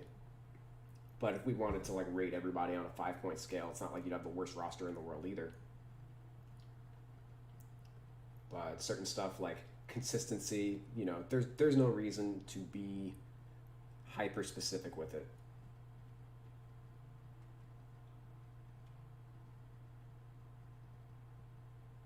Stuff like draw foul, I do calculate with the stat. I could be rating it off of a 5-point scale. I just choose not to. It's also cleaner for me to look at in my doc and recognize whether or not it's like 100%. It's up to date or not.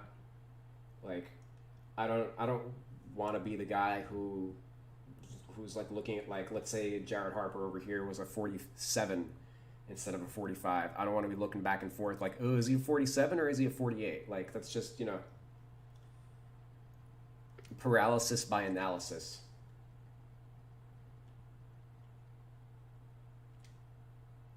You know, if this was life or death, I could see it, but it's just a video game. And we're also not getting paid the big bucks to do this either, you know. If that's another reason to not be super specific, is time is a finite resource. So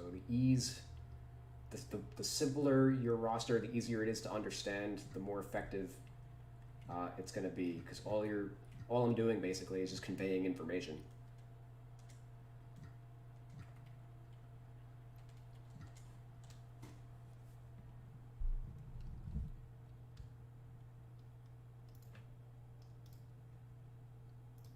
Yeah, in fact, I think his 39 speed was probably like a 3.7.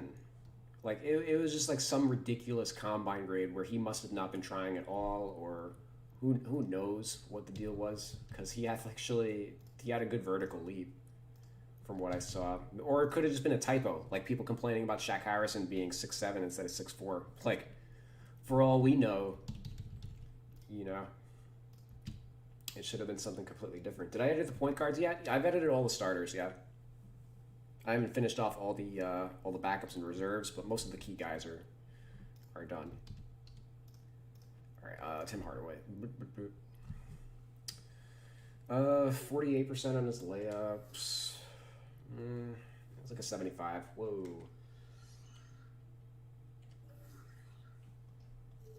Oh, 5-point boost.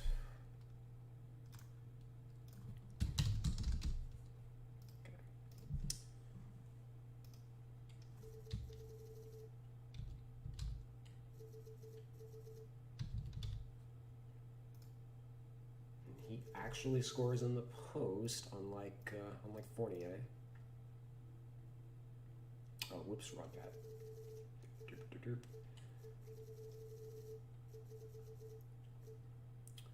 Draw foul. That is dumb high. 82 for Tim Hardaway. Meanwhile, Jimmy Butler's rocking like a 60. 55.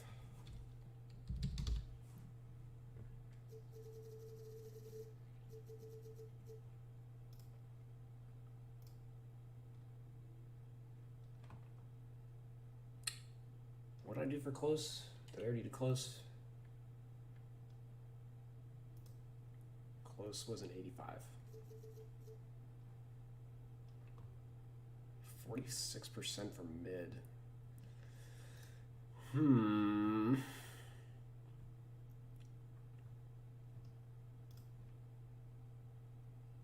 It's not the first time he's done that either.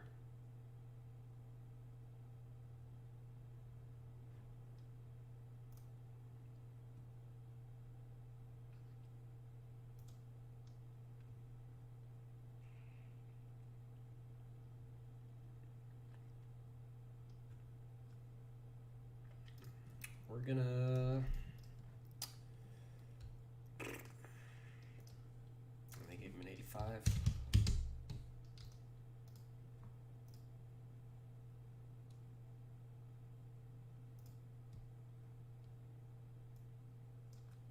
What do you do in the playoffs? I don't like that they make this challenging 5 for 9 in the playoffs.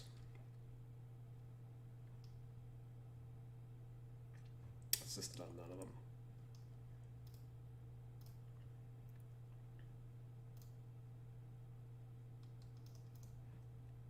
Okay, YOLO. We're gonna max that, but I might revisit that later.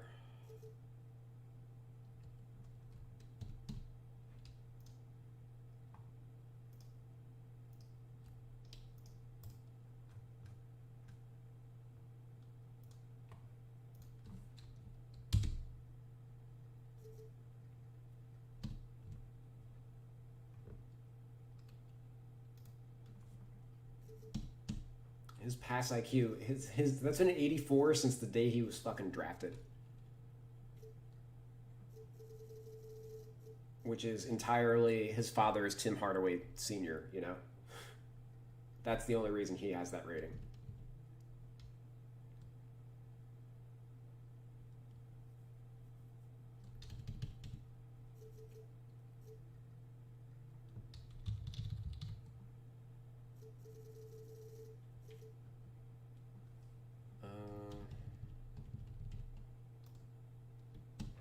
Dunk rating's gonna drop. He was a good dunker as a rookie, and that's about it. Yeah, 4.5% as a rookie, and then year 4.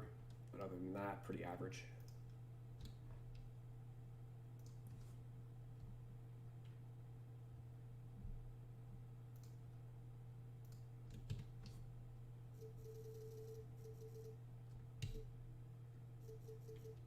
I've been editing some historic players using somewhat the scale you use, and I have to say they're pretty accurate. If anyone wants to see the spreadsheet, here it is. Oh boy.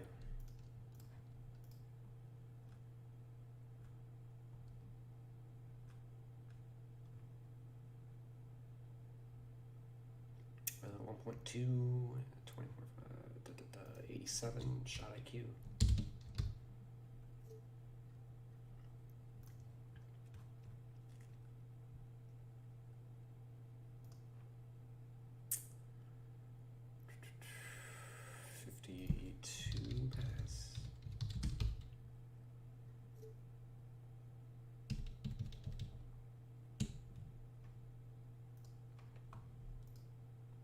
His hands rating only 71.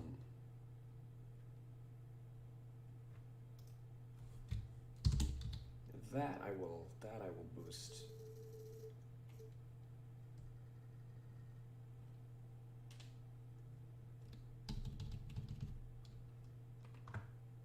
Oh, what's his rebound?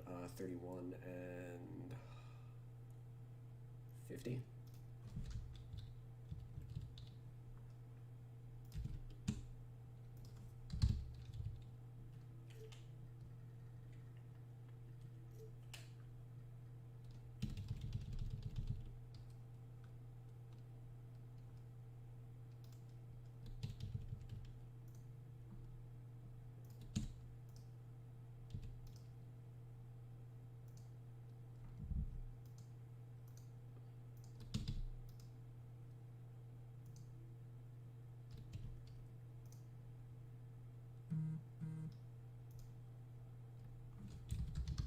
Okay, doesn't get steals at all.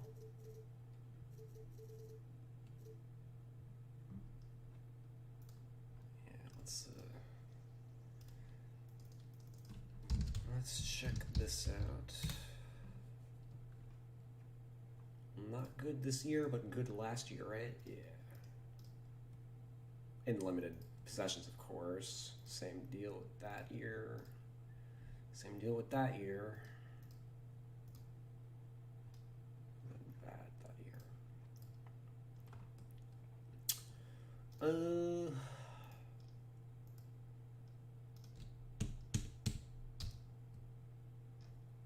85's probably okay.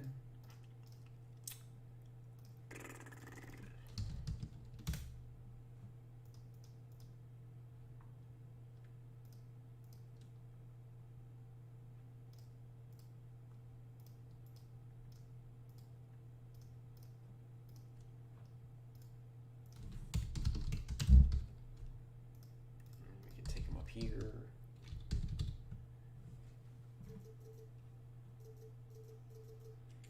Okay, and Dylan, I'm assuming that if the link didn't pop up yet, that maybe you're not allowed to post links in the comments. That would be my guess. I don't know if that's a default setting or not for YouTube. It might also vary for like because this is a live stream. They wouldn't want, like, if you posted like a porn link or something, that would be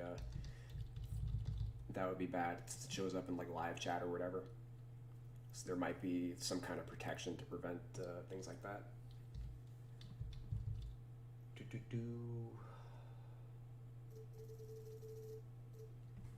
that might drop to 80. We'll see. Shot IQ 55. Shot contest 55. I feel like the shot contests that are that low are kind of like archaic, like products of a different time. And Lord knows they haven't been updated in, 5 to 10 years. 68 speed for Tim Hardaway Jr. is fucking wild.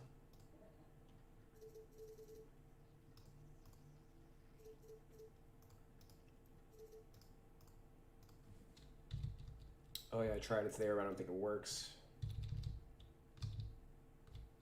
Yeah, I guess that makes sense. 81 stamina for a dude who plays 30 minutes a game. What did he do in his starts?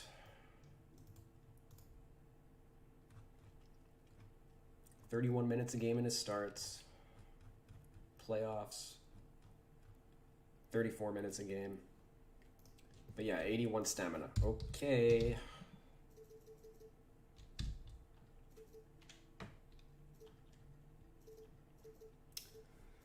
I find it funny that so many people think that moving to next gen, all the roster issues will be solved. The problem isn't the console, it's that they cut corners and get lazy with tendencies and ratings. I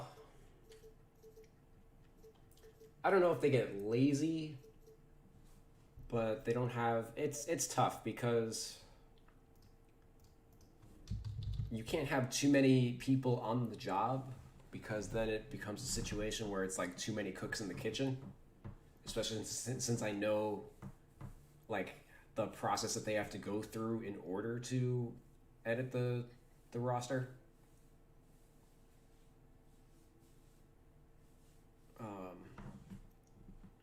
Like in general, it's already multiple people working on, like the way 2K edits their raw, everything is in like this massive Excel file, and when you have multiple people working off that document, like you can have like data that overlaps, or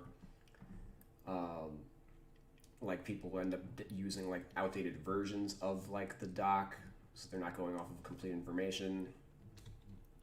I know that was an issue with tendencies at the start of the year, is a bunch of players had like a 0 3-point tendency, and then it got rectified within like the first couple days of the game, and it's because they ended up using an outdated data source or something like that, and they didn't realize it. A lot of it is just like not laziness, but like there's so much data that you're working with that like sometimes the wrong stuff gets updated and nobody notices, because like you don't look at the same, nobody's looking at it on a regular basis, you know what I mean? Because it's just so much data to comb through to begin with.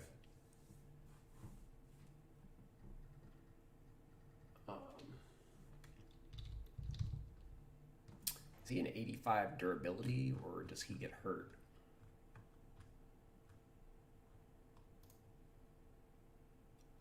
Yeah, he's not an 80. Well, he played 71 this year. The last 2 years, he's basically gotten hurt 3 times in his career.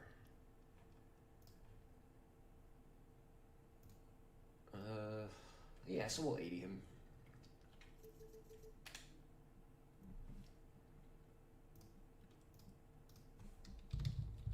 They could literally save money and have a better product by just paying you to do the current rosters by yourself. Well, that's the thing. It's like, So I don't know exactly what Stoffer's job responsibility is. You know, like how connected is he to like the My Team stuff? Because all those guys that get added to the game, like there's two different versions of the game. You know, there's the current rosters, and then there's the My Team stuff, and all those players have different sets of ratings. It's its own like little something.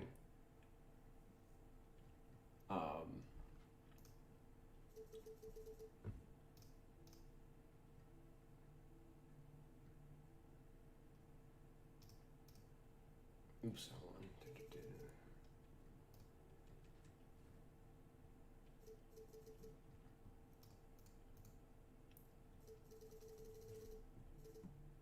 You know, I err on the side of like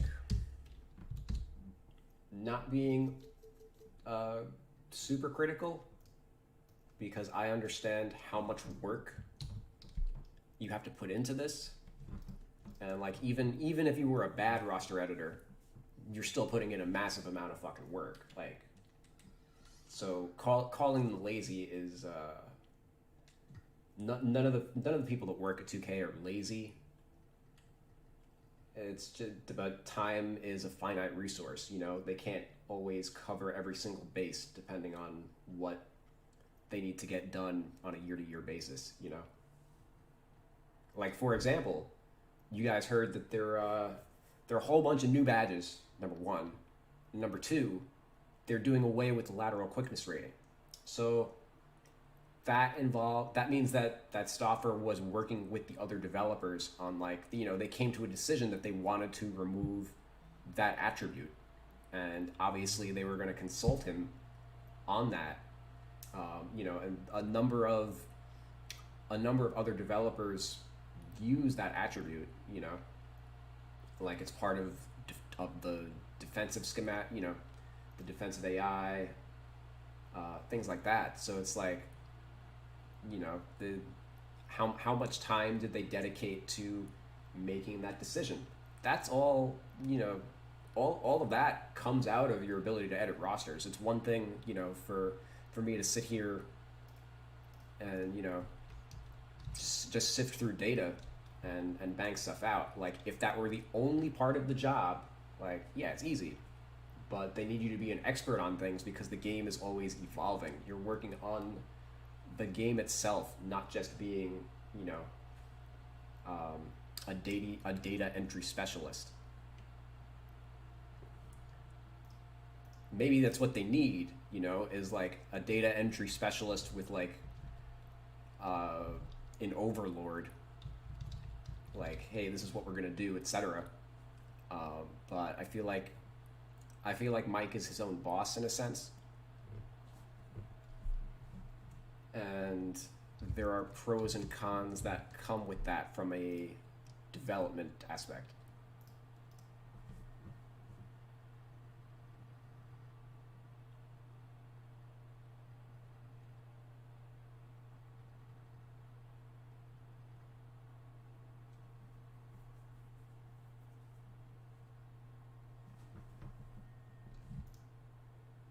Uh, 80 seems low. 80 seems low. Why is he low?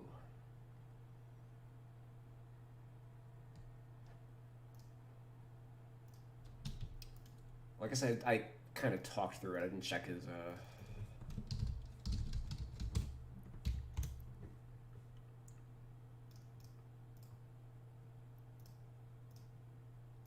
check his stuff all the way. Ooh. Yeah, this looks like it's going up.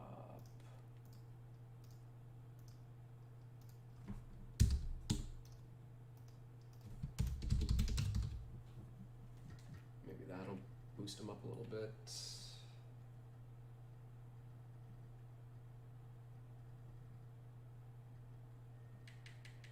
Yep, okay, we got 1 point out of it.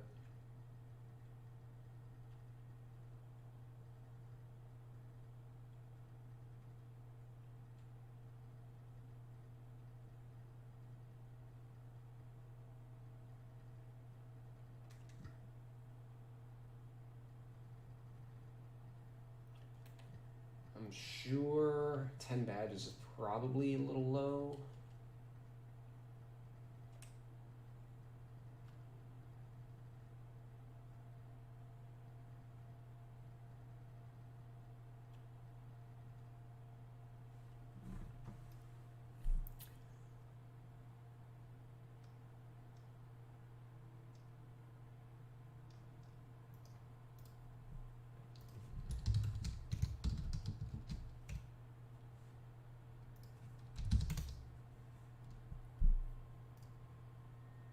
At Chime, we're making banking better for everyone because financial peace of mind should be for people of all kinds. Shop your Zodiac. I was gonna say, why am I getting hit with an ad?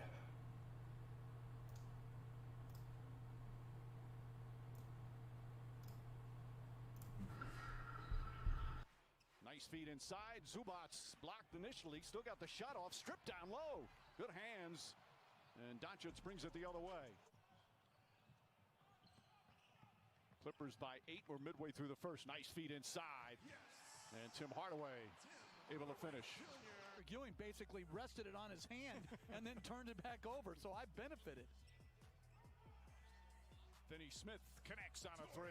That's his second three-pointer. Second time they've doubled Leonard in the post, making him be a passer. Tim Hardaway connects on a 3, and it's a one-point game. Pass finds its way to Hardaway. Hardaway drives, reverse layup is good, and the Mavericks retake the lead. Hardaway adjusts, can't get it. The rebound, it's good. Everything going the Mavericks' way. But he's a guy that has the ability to get back into the picture better than anybody in uniform. Doncic goes hard, kicks it out. Hardaway corner 3, puts it in. I mean, that pass right there, that's legendary stuff right there. A little bit hesitant, but he does a lot of other really good things for them. 1 for 14 in the series. Hardaway, little hesitation dribble, gets in the paint, floats it up and in. Hardaway now with 14 points. George doubled, finds Zubac, shot blocked, and the Mavericks come the other way. Hardaway in the pull-up, knocks it down. Timeout Clippers. Mavericks up by a dozen. Doncic finds Tim Hardaway. Hardaway fires up a 3. That's good. Hardaway from downtown.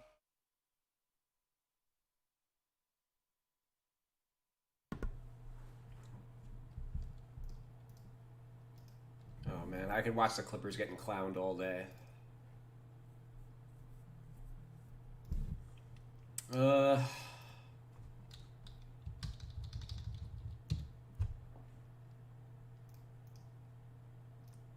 Well, okay.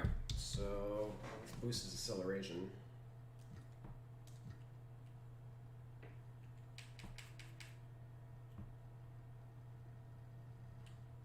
And I think we might be boosting his layup. I don't want to go off the small sample of one game, but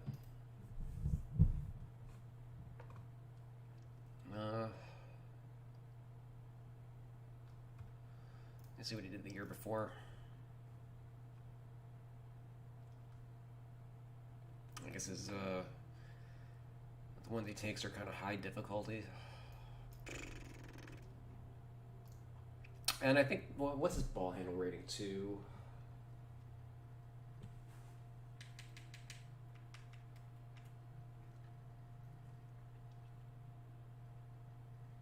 $80, like maybe we can push that to an 85. Ooh, and here's another, yeah, all right, so maybe his pick and roll D goes up to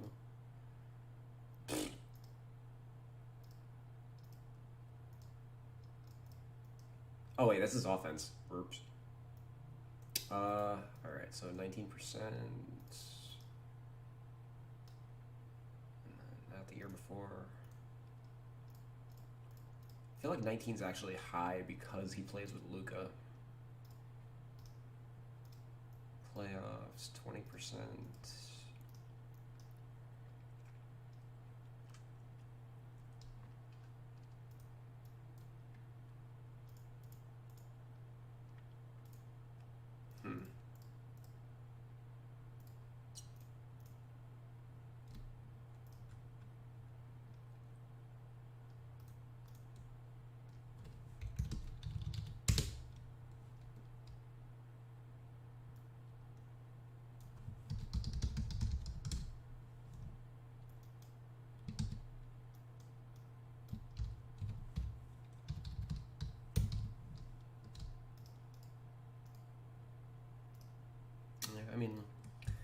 He is like a shade worse than Fournier.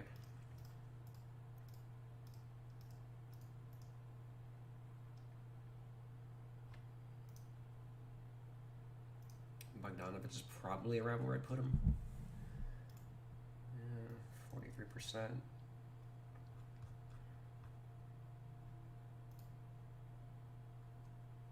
Yeah, 81's fine. I don't know why I'm bugging out over that.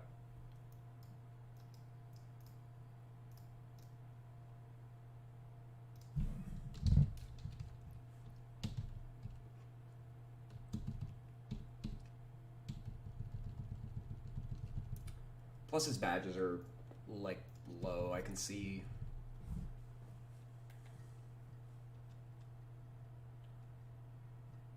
maybe like acrobat.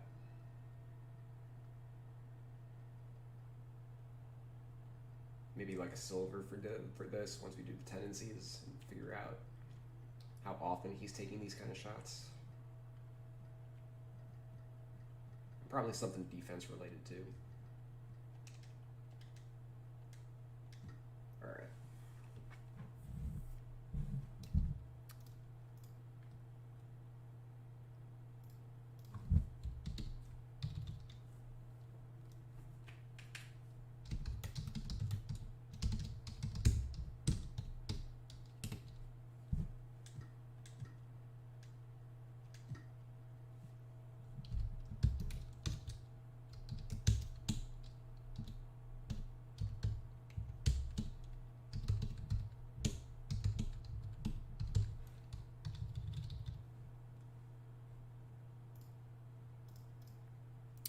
We're going to skip past Seth Curry because, again, we want to knock out all the starters. Or, hold on. And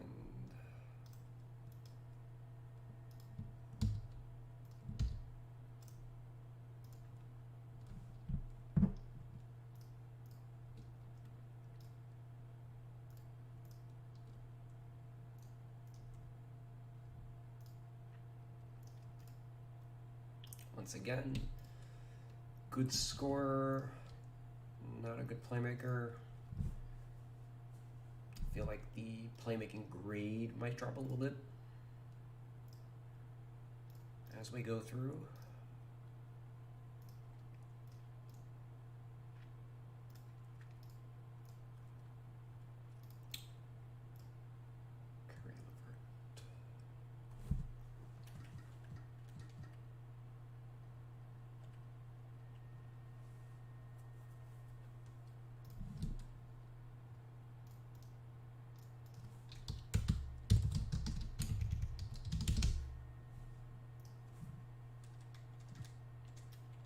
He had a very good playoff.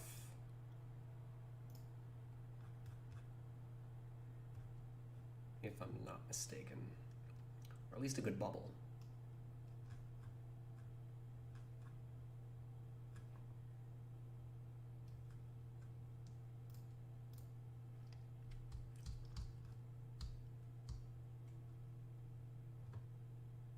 Yeah, 27 PPG in August. Although he did do that in March.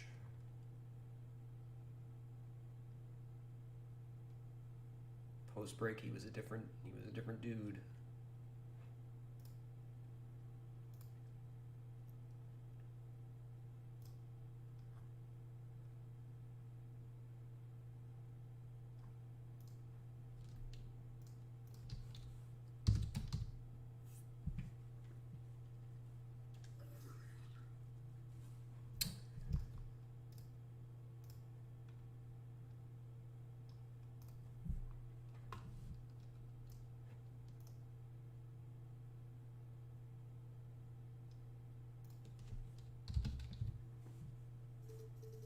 Actually, we're going to hold that there at 80. He might go back to an 85. We will see.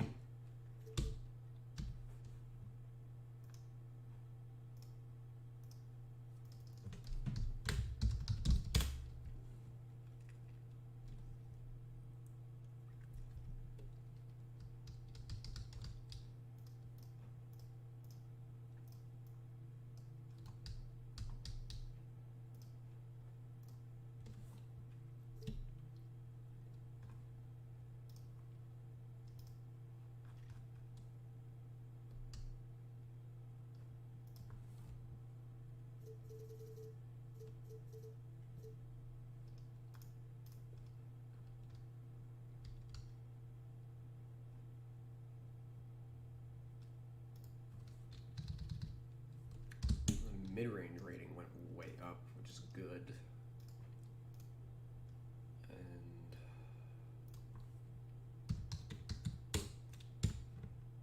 126 of 343.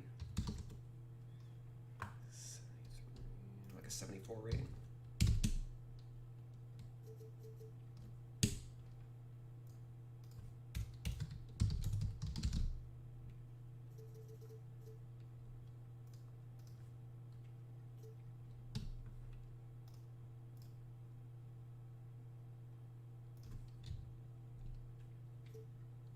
Oh, hello.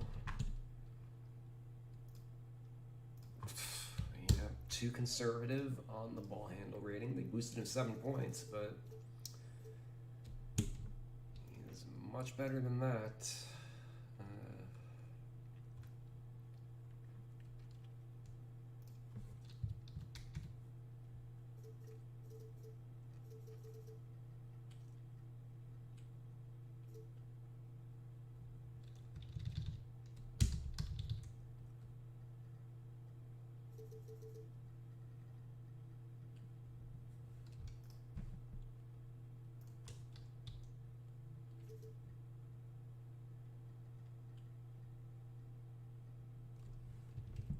They have this dude with a 60 standing dunk. Like, these shits are all over the place sometimes.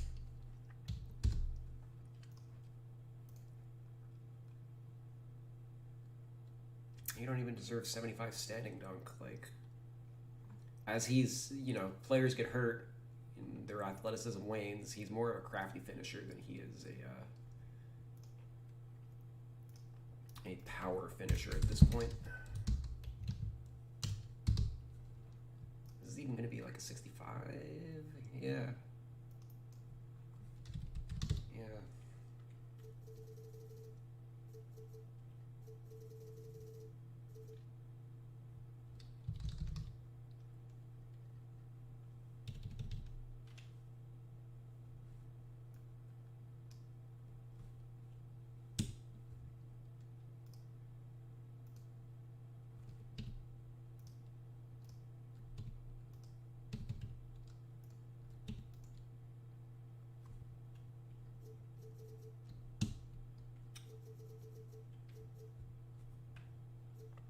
Let me check them first.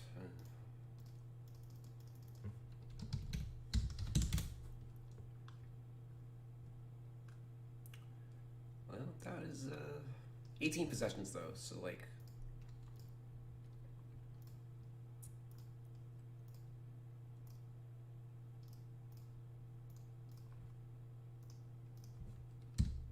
nothing to get super excited about, but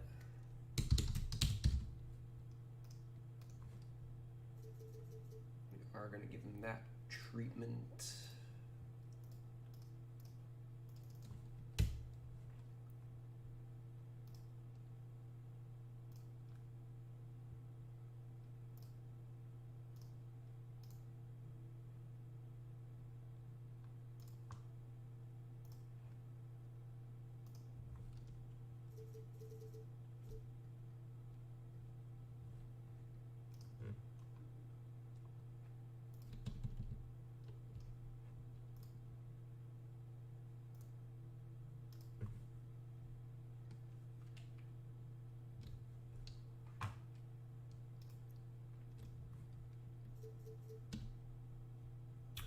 Ooh, 72 speed. Nope. Nope, nope, nope.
How old is he? He's kind of old for a prospect. Like, he's not really a prospect anymore.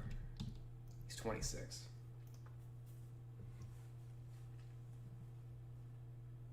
Let's see what 83. Yeah, I guess 90 potential is fine. I could see him getting more than 2 points better in the next 4 years. Like, he probably peaks at like an 88 is my guess.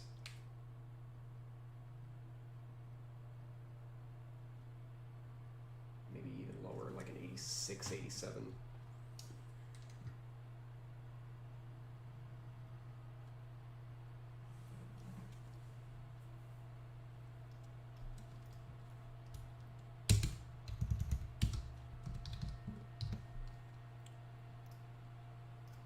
And this puts him in line with Fournier, and their stats are pretty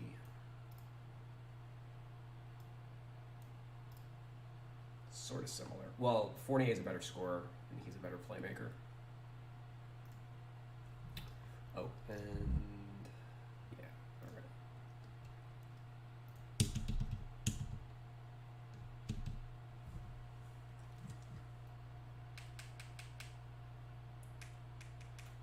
Okay, well, it does matter a little bit. Mid-range, let's see.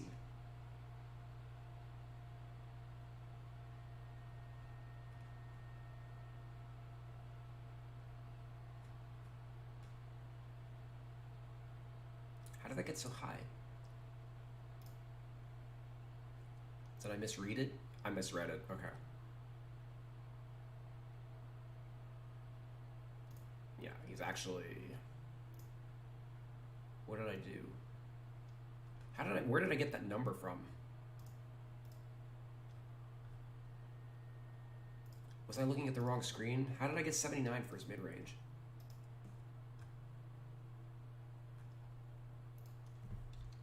I had him originally at 70. And that's where we're dropping him back down to. Ooh, so this might do a number on him. Okay, that drops him a point.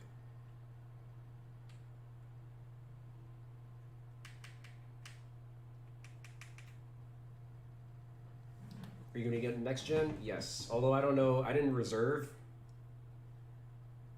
I don't plan that far ahead in life. Maybe I should, but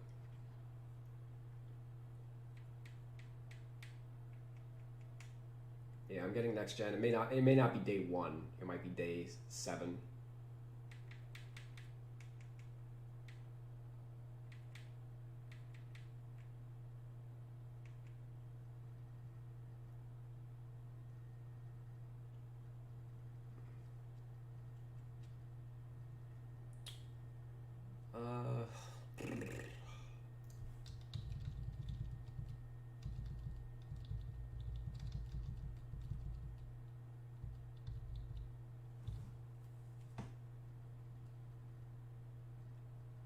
Am I okay with him as an 82?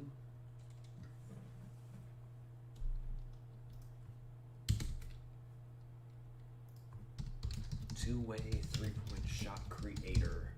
How many threes did he take a game?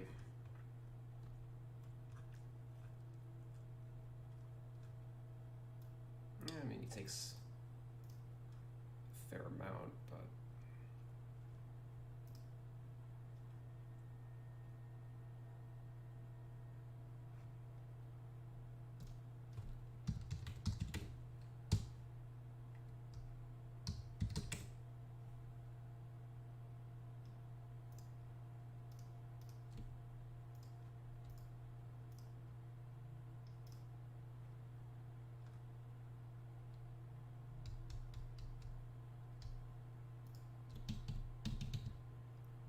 I don't know. I feel like he's just coming out like a point lower than he should. But I mean, I'm not like super worried about his kind of low shooting ratings because he has a 90 ball handle, which is pretty good for a 2 guard.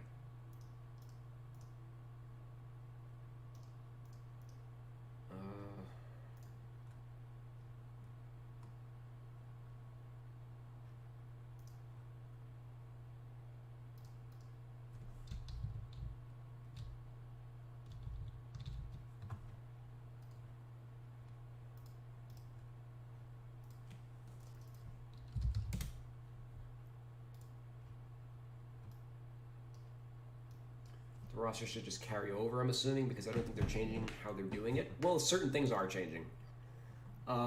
Aside from the attributes perspective, only lateral quickness is going away. Nobody mentioned anything about the tendencies. People don't really understand the tendencies, so that's never their focus when they review these kind of things. So there might be changes there, number one. But number two, like, there's a completely the badges are getting like major overhaul. From what I saw, they're dropping like 20 badges and adding in like 10 brand new ones. So there will be changes there, and the badges do count towards the overall ratings. So that is something to consider for this stream. I'm only focusing on the attributes. And then the badges I feel are easier to focus down as like one entire group rather than like look at each individual player. Like you just pick one badge and then just go down the entire league. And I feel like that's more efficient for changing them.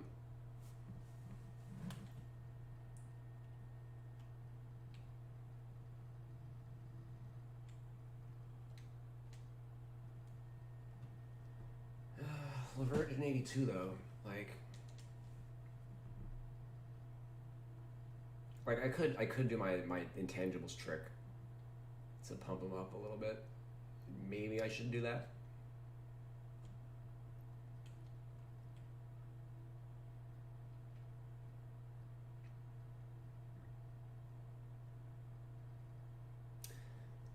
Come to think of it, actually, looks like some of my work didn't save. Because I did that to Joe Harris. I think I will do it here.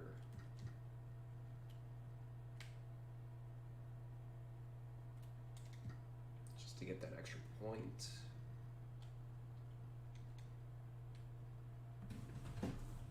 Relevant for like just the purposes of value. Like I would put LeVert on par with like Evan Fournier. I would say.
Badges seem to be a lot more specific in next gen. Yeah, I didn't look at exactly what all of them were, but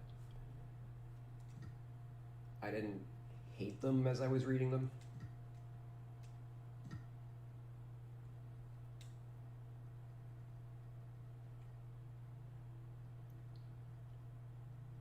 This right here is going to give me a fucking aneurysm. I might have to bang that out real quick. Crawford's already edited. It's Garrett Temple I gotta bring up.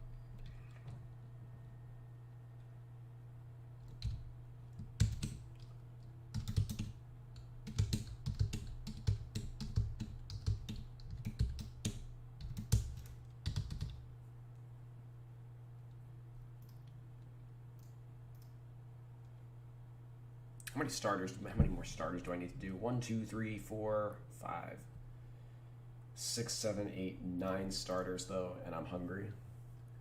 So yeah, we're gonna skip Temple for the moment.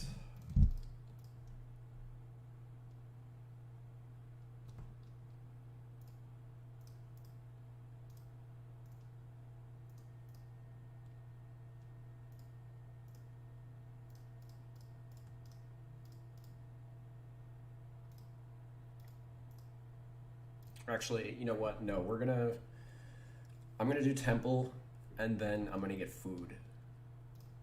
And then come back and finish off the rest.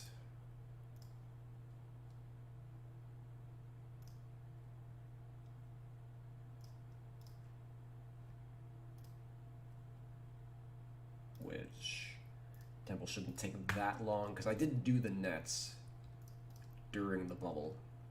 There won't be a ton of variance.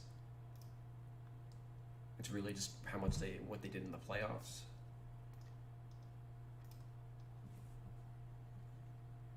Okay, 74 overall. I can already see 2 badges is way too low.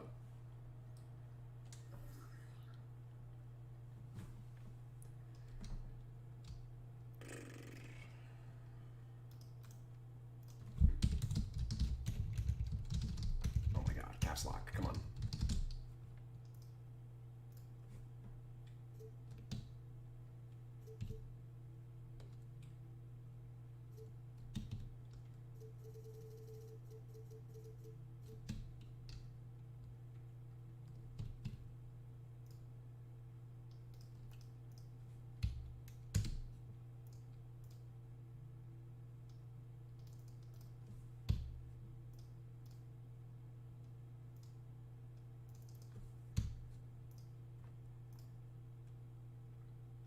All right, 25-74. For close is we're rough.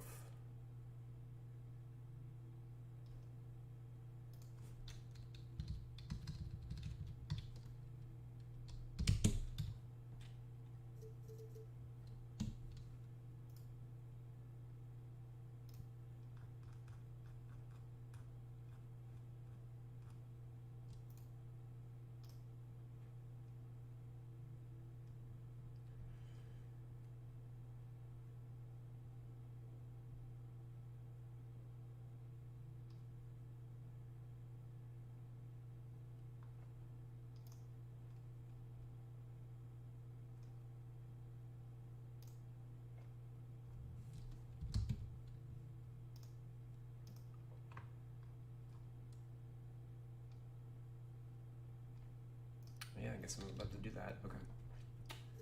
Oops.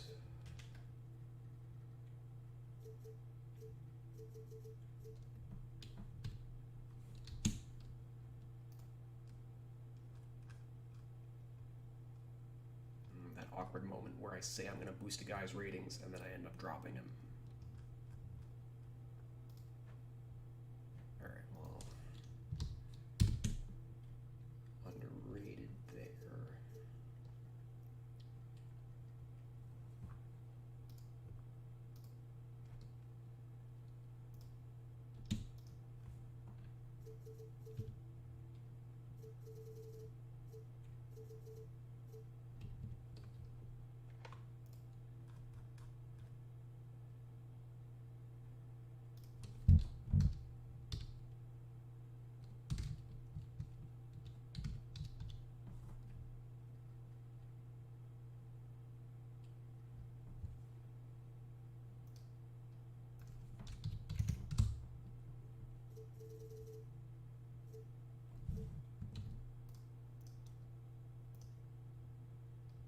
Oh, huh, okay. Cool. How many dunks this year? 3 dunks. Well, last year he had 12. So that's why his rating was high. But I mean, they've had him at a 30 dunk rating for 10 years, and he's dunked 43 times in that time period.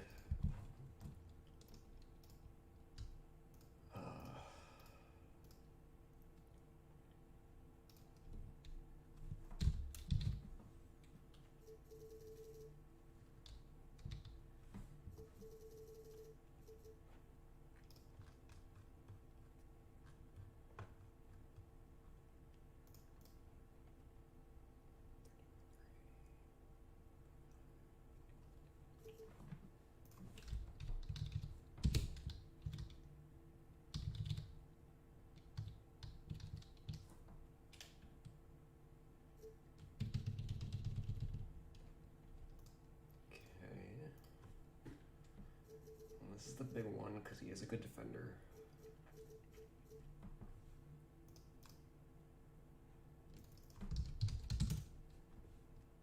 Oof. Okay. Alright, well, not good the year before that. Yeah, you guys see what I mean by the fluctuation from year to year? Like,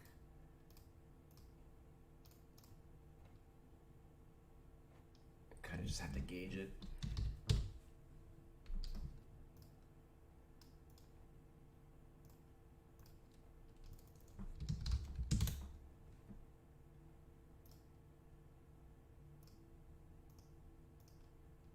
Yeah, okay. Not a good post defender.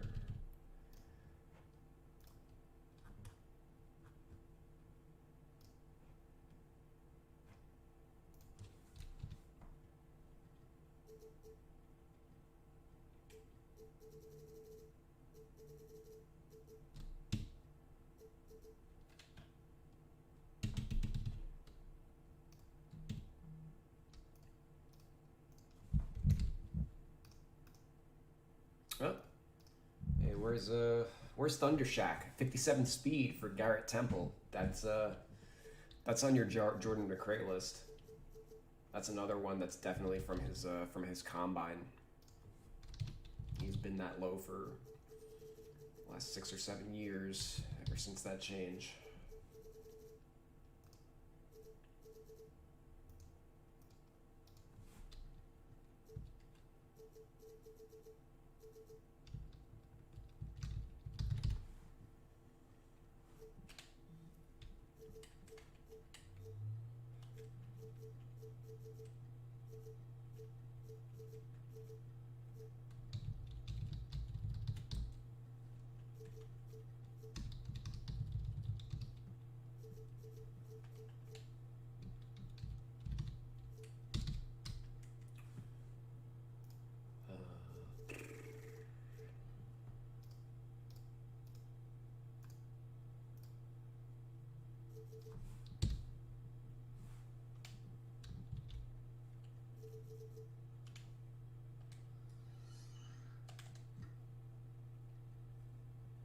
Ugh, god damn it.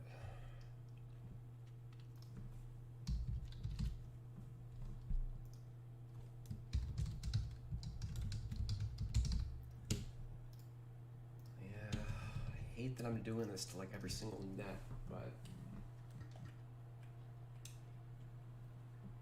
hello lag.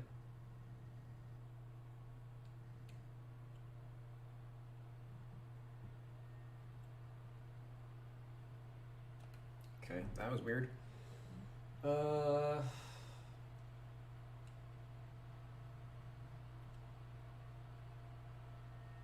mean, he only has 2 badges. This is where, like, if they ignore badges on certain players, it definitely reflects in their overall.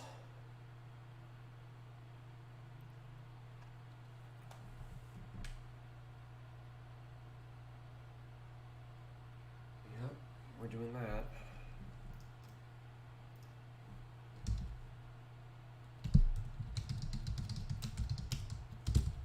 In fact, wait a second. 30 points of intangibles only brought him up 1 point. He's got to be right on the cusp, right?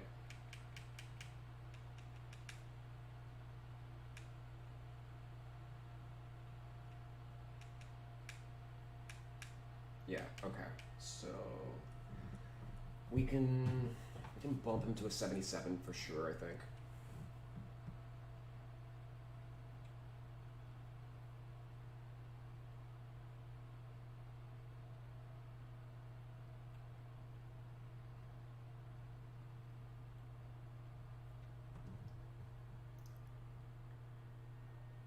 Oh, great. Wait.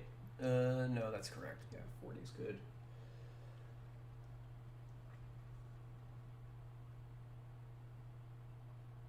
Was me dropping this the... Of course it was. Of course it was. Okay. Of course it was. And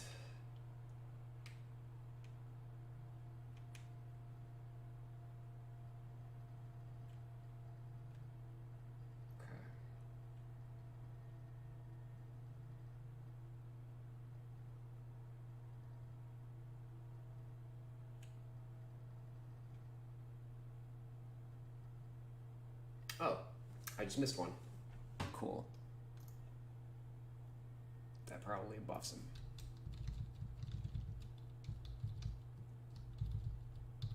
Yep, great. Magnifico.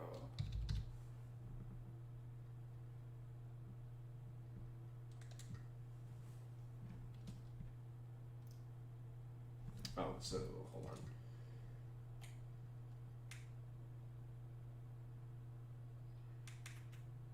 Yeah, so we did in fact bring him up 2 points by putting our mod on.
Okay.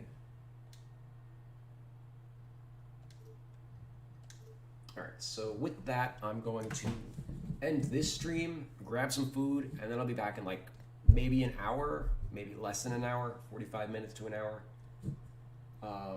to finish off the rest of this. I'm going to upload if you guys want to check it out.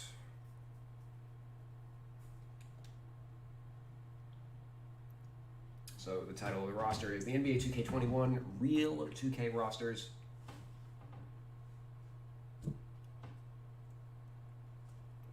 You can find that by searching for Real 2K in either in the file description. You could search my gamer tag, but I mean, I think it's just easier to search Real 2K, and I hate when it doesn't exit.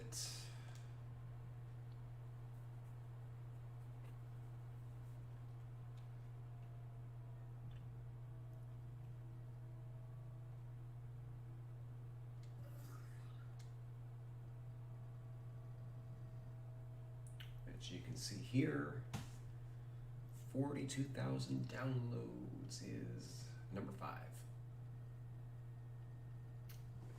We have updated 46 times now, geez. Just making sure that it went through. Looks like it did. Great.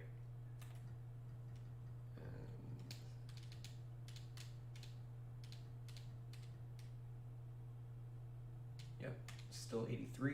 And let me see if anything changed here for the averages. A minus, B plus, A minus, B, B, D, D minus, B minus, and B. Okay, so nothing changed yet. Good, because I had to would have to reshade everything. Okay, let's head on over here. Thank you guys for watching. I'll be back in a little bit.